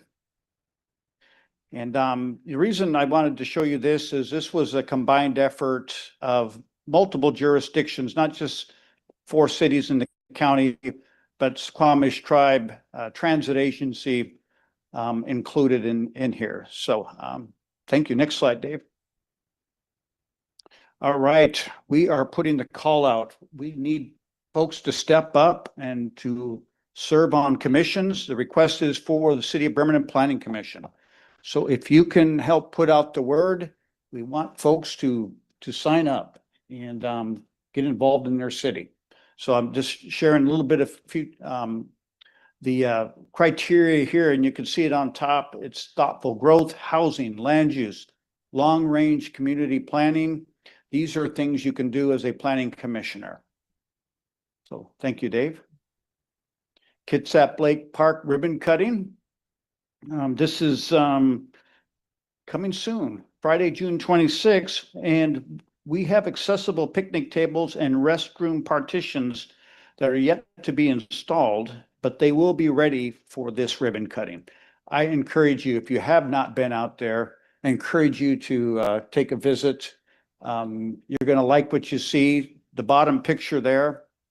If you've ever seen any of those shows, and they obviously these are not actors, but they're supreme athletes, but they're also young kids who go through obstacle courses.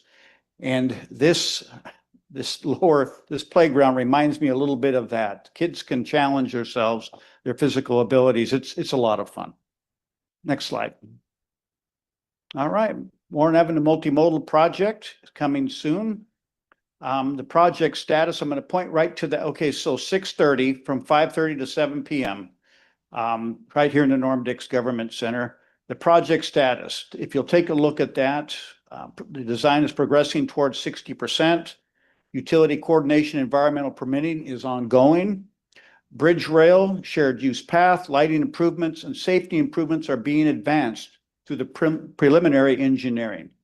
So there's a lot of benefits to this project. We're moving forward. And I encourage everybody to get the word out so we can get some more input here on this design. All right, and that is it. Thank you, Dave. Council, have a good night. Thank you.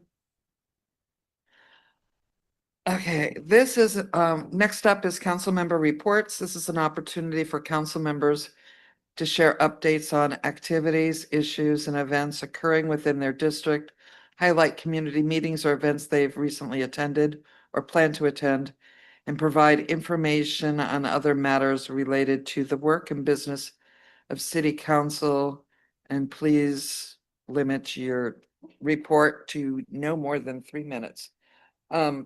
Next up, or first up, is District 7, Councilmember Rick Tiff. Would you like to give a report tonight?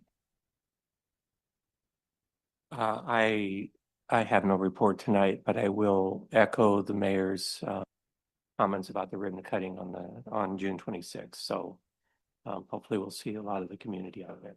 Thank you. Nice. Next up is Councilmember Anna Mockler. Do you have a report tonight?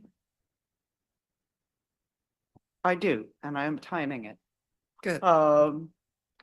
So do I have a slide, please? There weren't any slides that were turned in. Not even the district, Oh, just the district slide would do. okay. Great. So this is District 6 that I represent, and I would like you and everyone you know to write to me and to City Council about safety issues that you experience in traveling around this district. On foot, by bicycle, by scooter, by vehicle, whatever it may be. And traveling around the district would include going for a walk, taking your dog for a walk, taking your child for a walk, taking your older person for a walk. I'd really like to know about these so that I can be a more effective representative for you guys. Other than that, I wanted to talk about a couple of things that council's been discussing. One is the audit committee is working on a variety of property tax exemptions, but I'd like to speak specifically to 2 opportunities that are open to seniors and disabled people to get your property taxes significantly reduced. That would be done through the county and through the city to go to the water billing department, where if you meet the criteria, the income criteria, which I think is what, less than 65 grand a year now? Yeah. You can get a 40% reduction on your water bills and a significant reduction on your waste management bills as well. There's also something about cable that I've never understood. You'll have to talk to them. I just wanted to ask you to talk to the people around you and make sure they know about these opportunities, okay? And that was really all I had. It's, I've mentioned a couple of times that there's a childcare now at the Methodist Church on Marine Drive. They will eventually be ramping up to 155 spots, which is pretty great. And I recommend that you stop by there if you know anybody who's looking for childcare. And with that, well under 3 minutes. Thank you all. And please write to me if I'm messing up in how I represent you, or if there's a way I could represent you better. Thank you. Next, District 5, Councilmember Michael Goodnow. Do you have a report tonight? We can go to the first slide, please. Okay. Is that a? The Charleston Business District hosting a Midsummer Magic. It's a solstice event on Saturday, June 20th from 4 to 8 p.m. So you can check that out. And then we'll go to the next slide. And since I'm sort of the pride guy, I also wanted to kind of announce that Kitsap Pride will be, the festival will be on July 18th up at the soccer fields at the fairgrounds. And it's the 30th festival for Kitsap County, if you can imagine that. And we are super excited. This whole weekend, we kick off on the USS Turner Joy on Friday night, and then do the festival up at the park. And then we even have a brunch the next day. And another thing that's just been announced is we have a comedy night on July 11th. You can find all those details at kitsappride.org or on that QR code. That is my last slide. Thank you. Thank you. Next, District 3, Councilmember Christy Camarada, do you have a report for tonight? And sorry if my teeth are chattering. It is freezing where I'm sitting. I've been watching the flag move. It's been, the air conditioning is like straight coming right here, so I'm all tucked up. If you want to go to the first slide, please. So FIFA had their kickoff for their fan zone. This was last Friday, and I brought all of my kids down. They weren't willing to stay the entire time, so I ended up being able to just walk back and forth and check in on it 3 different times, and got to see that it was packed from the very start when I got out there to the very end when I was ready to call it and they were not. So it was a ton of fun and a really, really good event. So I recommend looking at quincy-square.com to see the other dates for the fan zone events that are happening. One really big one is this Friday as well, where they combine it with a Juneteenth ceremony. Next slide was the Juneteenth ceremony that happened last Saturday. So my kids and I went down to this as well. We did not make it to the March portion of it, but we did go down for the community event that was at Evergreen Park. And I saw some faces here. It was very familiar tonight. But this was an amazing event as always, and was just a ton of fun. And my kids always have a great time because their school actually has a booth there. So we intended to just spend what I said, a little bit of time. We'll walk around, we'll see. And we were down there for a few hours. So that was amazing. And you always love those events where you think you're going to be there for an hour and you end up spending 2. The last thing that I want to talk about is not a slide that I have, but is something that when you're new on city council, you have a lot of questions. There's a lot of things that are coming. As you know, when you're in a transitionary chair, there were a lot of things that were brand new at the beginning of the year that were kind of old business carryovers from the last year, and a lot of questions that I have had. And I just want to let everybody know what an amazing city that we have, because not only am I able to email different directors all of my exhaustive questions that I may have, but they have been reaching out. And so for the last 2 weeks, last week, I spent almost 3 hours with community development with Mr. Jackson, going over the Harrison Heights website that we have. So if you go onto the city website, you'll see Harrison Heights subplan. We went in a conference room and he opened up every single document that was on that website and let me ask all of my questions, which started out wonderfully. And then it just was me peppering him with odd things. And it was amazing. And I learned a ton, but targeting those areas that I know for the next 4 years are going to be things that come up, and getting a good foundation of knowledge for that. I have been met with nothing but kindness, and Mike Riley over there, Director Riley, met with me this week for 3 hours as well, going over the budget and letting me ask my embarrassing questions, things that I didn't understand. So I just want to let everybody know that I appreciate it, and that there has been really good back and forth between, you know, the executive branch and the legislative branch here. I went over. You did. Thank you. Council Vice President and District 2 Councilmember Denise Fry, do you have a report tonight? I do. You can go to the next slide. Thanks, Dave. I had a delightful walk and talk today with David McBride, who is a consultant that Kitsap Regional Library has hired to kind of oversee their planning process for the redevelopment of the library property. That building is aging, the maintenance is growing, and they have reached a point where they must take action on that property, and they're having community dialogues and listening sessions about ideas that we might have to bring to the table. I was delighted to hear some of the ideas that had already been floated, including outdoor learning spaces for children. You know where my mind went with that. Why not a park? And so I felt really positive after that conversation. I think they're even scheduling a pre-submittal meeting to start getting into some of the planning process with the city. But that entire area, as I've talked about before, Harrison Heights, well documented, that school district property and library property, there's a lot of potential there to really create impact for the community. And I encourage anyone to engage and share your thoughts about what might be necessary. They're even floating ideas about how to access that campus from Arminjar, across the state highway. Good luck with that because it involves WashDOT. But I was very, very impressed. This is definitely a community-based organization and wants community input. I, of course, gave him a full report on what my own vision is for that area. Continuation of the multimodal path. The library has been great about allowing us their property there to continue that.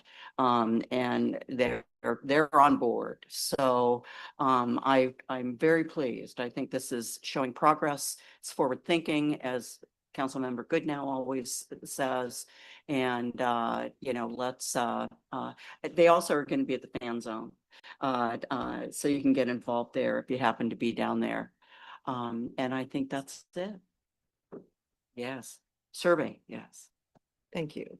Next, City Council District 1, Councilor Jennifer Chamberlain, do you have a report? Yes. I heard I got a little bit of flack on the internet, on the interwebs for going 7 minutes. So I'm going to start my timer now. So next screen. All right. Kids Up 911 launches new AI-powered non-emergency line. I got a chance to visit Kids Up 911. They wanted me basically to remind you about this non-emergency number. So come 4th of July, which we're already gearing up for, if you have a problem with some fireworks in your neighborhood, please call 360-328-7711. Okay, that was 360-328-7711. Next slide. You guys, check this out. This is some beautiful pictures. One of my constituents provided to all of us about a nuisance property. So I want to talk a little bit about this. We had Mr. Yandell and Mr.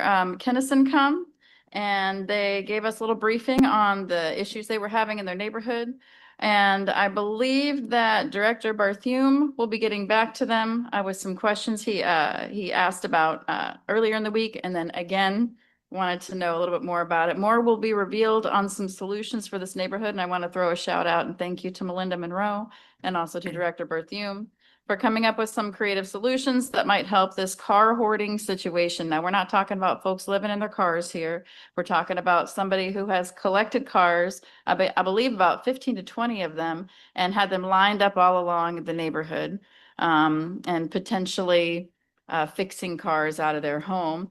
But what's happened is it's creating a barrier for folks in wheelchairs. It's creating a blight, or certainly not a lovely sight to see in the community, potential environmental hazards. And you can see grass growing. It's been that long since these cars have been moved. So this is a problem for all the neighbors, and they came together and came and spoke to us last week, and we appreciate that. Next slide.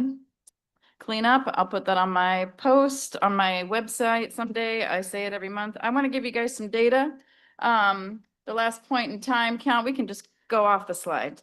Last point in time count on homeless.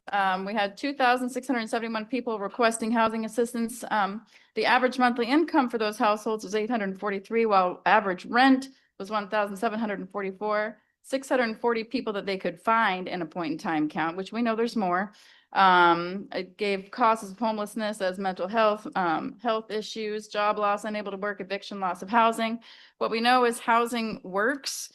We need more housing for folks who want it. I have some statistics and I only have 20 seconds to give it.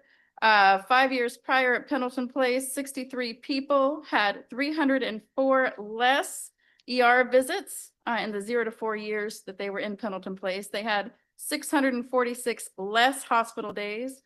In the 5 years prior, 58 people at Pendleton Place, 22 of them were arrested, 0 to 4 years after, 8 people. We had 5 years prior, 1,237 days in jail. After housing, 33 days. Housing helps, housing saves lives. We need to do what we can to increase housing for our vulnerable. 3 minutes and 16 seconds. Sorry, I went over. Thank you. So next up is my report. I think there's a slide afterwards. So I was thrilled the other day. I don't need a timer. I got to visit Peninsula Community Health's new respite center that's going to be opening shortly.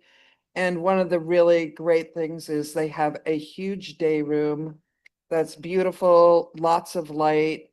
They're welcoming everybody who is unhoused to spend the day there. They have a full clinic. They have meeting rooms for all kinds of self-help groups. They'll also be giving quite a bit of mental health treatment to those who would like to get that treatment. They even have a beautiful roof deck.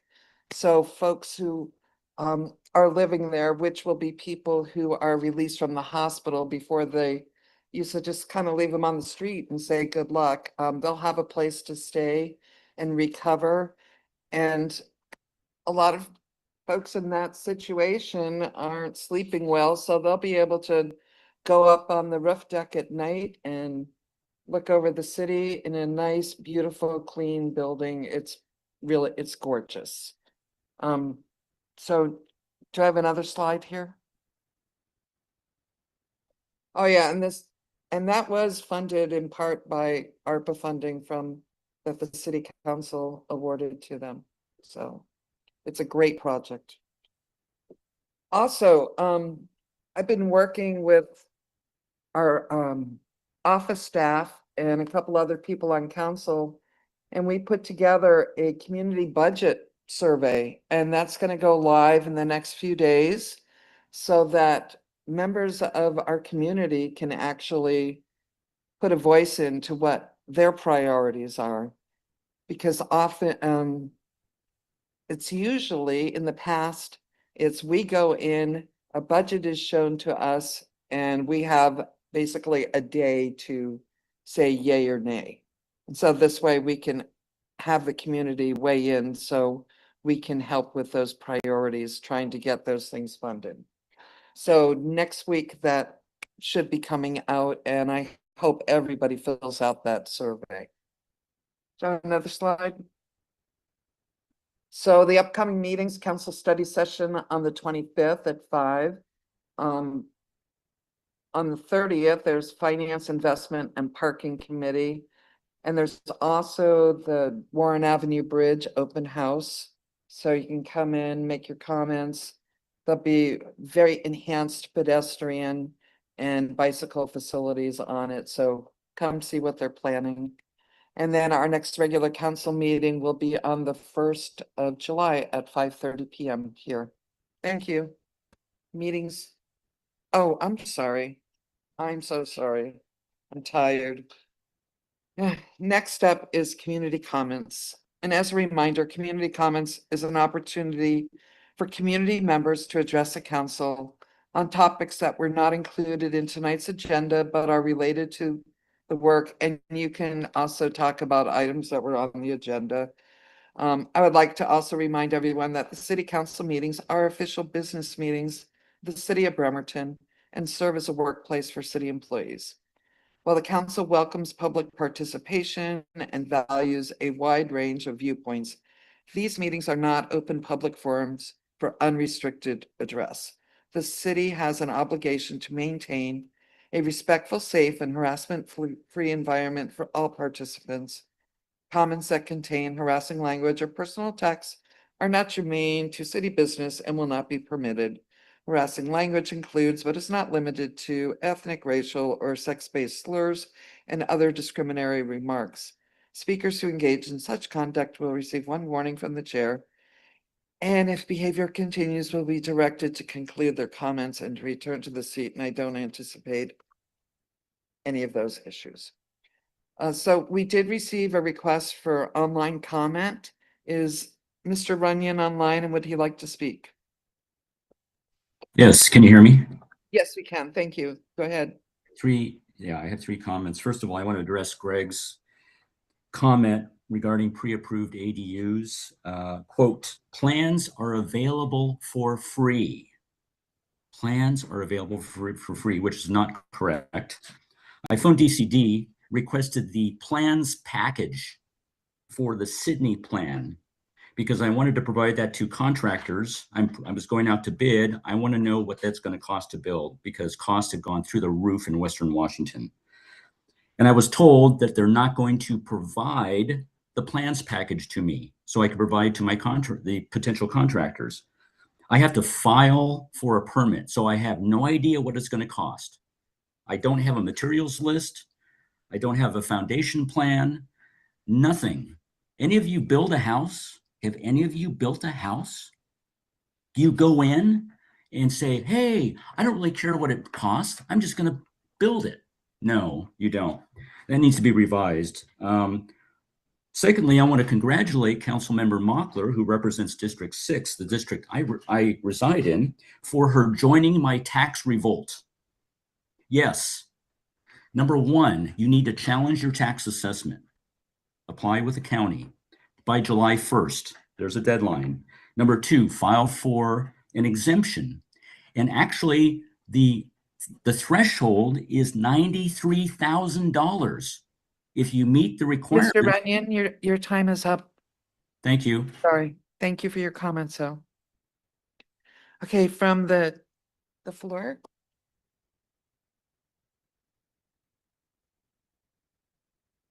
It's nice to see you getting around that. Oh my God, it's so good to be able to be back here. Thank you. I'm Jocelyn. I'm from the Prayer Walk. I also do Rock the Block, and I just wanted to come here and just really advocate. We've done a lot of work. Bremerton has done a lot of work, and there's a reason why people keep coming back here. And it's because it's a city of hope. I fell in love with the city the first time I set foot in it because it does have so much hope. And what we're seeing right now, though, is something that's so tragic because we know this homeless problem is not a one size fits all. We know that there needs to be multiple solutions to this problem. And yet every time we look for even part of a solution, we spend so much time talking about it instead of doing anything about it. And we have a real incredible opportunity. I was at my house and I was watching individuals who have been pushed out, and that's what people are seeing.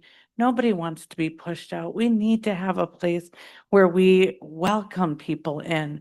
And as you know, this property is right across the street from the Rejuvenation Day Center, which we had already discussed back during COVID for it to be able to be used as a day center for individuals that were unhoused. So we've already had this communication about it. The what's planning on going in is not an encampment. As you know, it's higher services.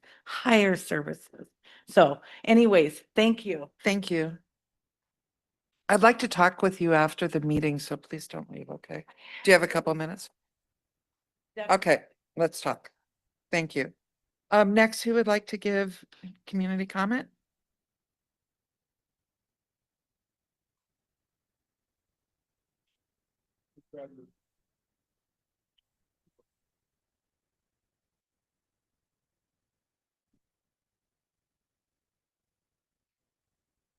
Madam President, council members, my name is Shannon Turner, of course. Couple things. Juneteenth, please go, experience, have fun, and most importantly, embrace the culture and everything that's taking place there. I think that's very vital. The second thing is, I think tonight you got it right. You definitely got it right. And I thank you because a lot of times we don't know if we're being heard and we don't know if we're being recognized. But tonight, I will say thank you because you got it right. Attorney Fennell, thank you. Because you brought it home and allowing this to take place. And I really appreciate that. And that means a lot because you made this happen and you allowed this to proceed forward in order for them to get this right. So I see you, I recognize you guys, and it ain't easy. It's not easy at all. And I understand that. But tonight, I'm in tears because it means that much. And it means that much to me. And I thank you guys. My community thanks you guys. And I'm looking forward to it. Thank you. Thanks, Shannon. Next, is there anybody else who would like to speak? Jose Camacho, Friends of Smith Cove, Rock the Block. Here's your civics lesson for today. I saw the BHA hybrid shelter meeting at the Planning Commission, and there was a deluge of spot zoning talk. I actually mentioned Denise Fry's sabotage of that project back in September 24 in the study session, the same session in which you started talking about pausing people who did this, you just couldn't bear it. So we have emails from Denise Fry. When I spoke about her collusion with developers, I got some pushback. One of them said, well, you don't know what you're talking about. I don't believe it. Well, we have the emails. Friends of Smith Cove has them if anyone wants to see. She also colluded with Andrea Spencer. And what you can see is that Fry basically wants that shelter sabotage. She got her spot zoning language from our contentions about the rigging of the Evergreen Point project. So, and unfortunately for her, she doesn't know the law. Piecemealing is a shoreline prohibition, which just doesn't exist in a zone that you all made mixed use. You're violating all kinds of laws and you're misleading the Harrison Heights residents. Basically, so Denise Fry can muck up the works.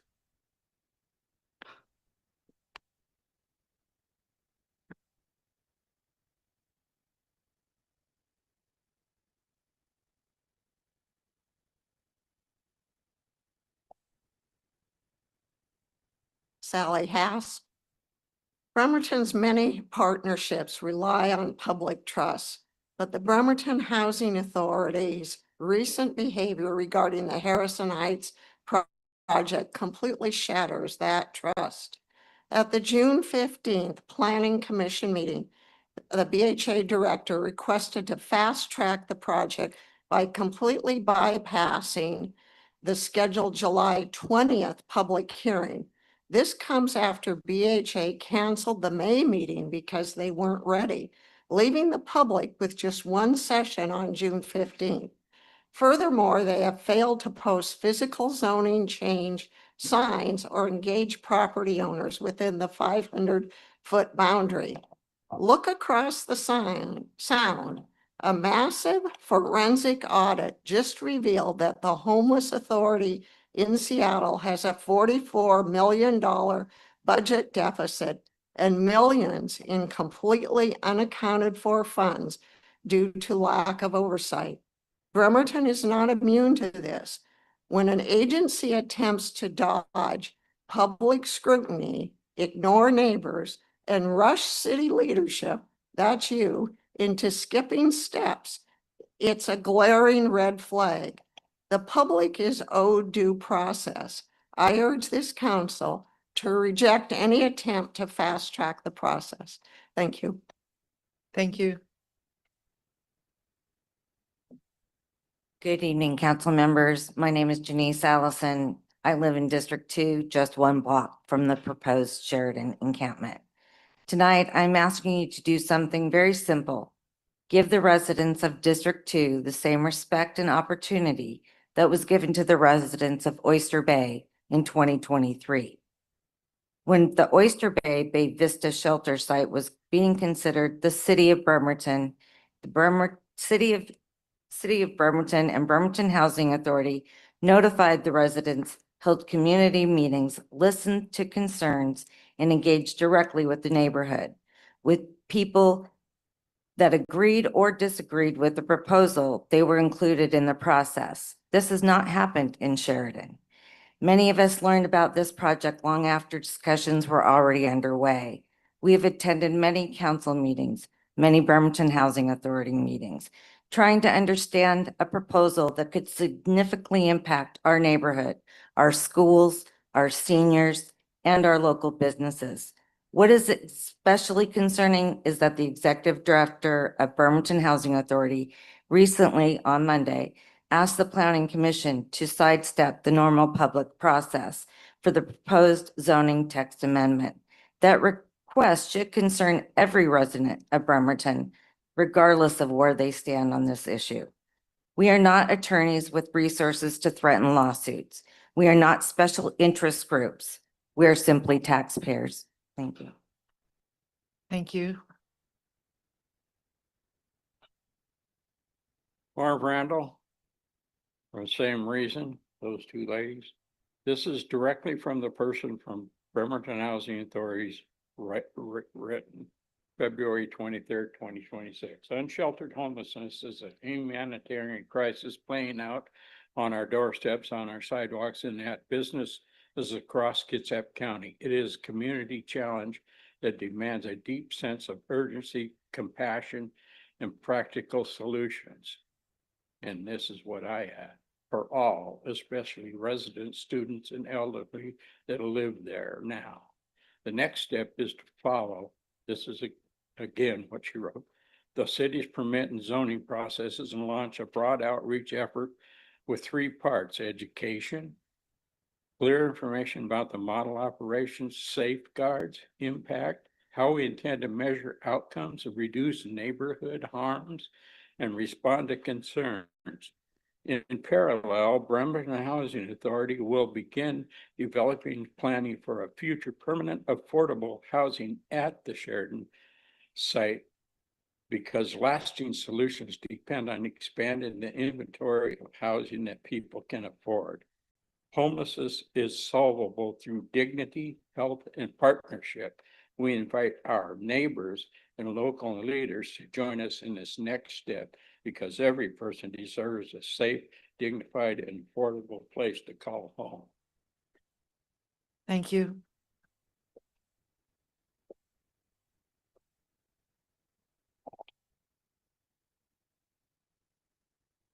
Evening. There's two things I want to talk to you about. First, I want to start off by thanking the mayor, who I know left, for his June 1st proclamation of Pride Month this year. I also want to thank you guys for the recent work you've done with resolutions and things that are coming down the pipeline regarding Pride. I know that to some people these seem like very minor things, but given the hill that some of us have climbed to get them, they are big steps, even though they don't appear to be as big. We'll take our steps when we can get them. Thank you. The second thing I want to really reiterate, the people who come here to Bremerton to work in Puget Sound Naval Shipyard don't spend property taxes here in Bremerton other than the 20% that live here. Most of them are not spending sales taxes here in Bremerton. Therefore, the roads that are funded by property taxes and by sales taxes need to benefit the people who are paying for them and the people that live here. I don't care if there is a backup to get into the base. That sounds like a base issue and something that they need to address with their workers, and they can get on more worker driver buses. Those lots are not being used and those programs aren't being used. And I'm sorry if that means that some of the Navy people and some of the shipyard people are late for work, but they had other options to get into the base on time and securely. Thank you. Thank you. Michael Simons, District 3. You guys have a thankless job. So thank you. Thank you for being here. Staff, thank you for being here. We appreciate you. I know you get yelled at a lot, all of you. Your citizens do actually appreciate you. Remember that. Thanks.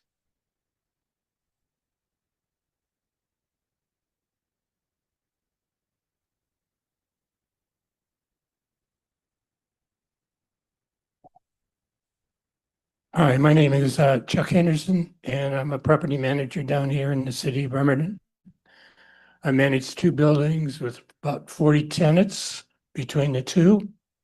I congratulate the city on the idea that you're going to be putting in more bicycle lanes.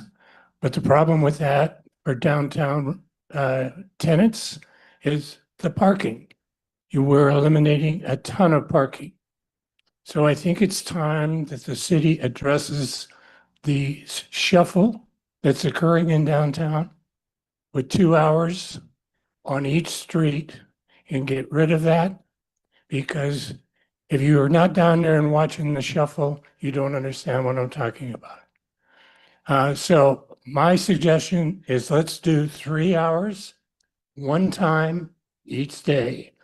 That eliminates the shuffle. Regarding shipyard workers, they all have Orca cards. The city or the county, or I should say the Bremerton Transit is willing to put in special buses to go to all of the park and rides with express buses downtown. All we have to do is sit and meet with them. I talked to John Clausen the other day, and he's ready to do that. He is actually getting Orca cards for all OC students to use buses. Thank you very much. Thank you. Is there any other member of the public who would like to make a comment? I think there's only 3 people here who haven't, so.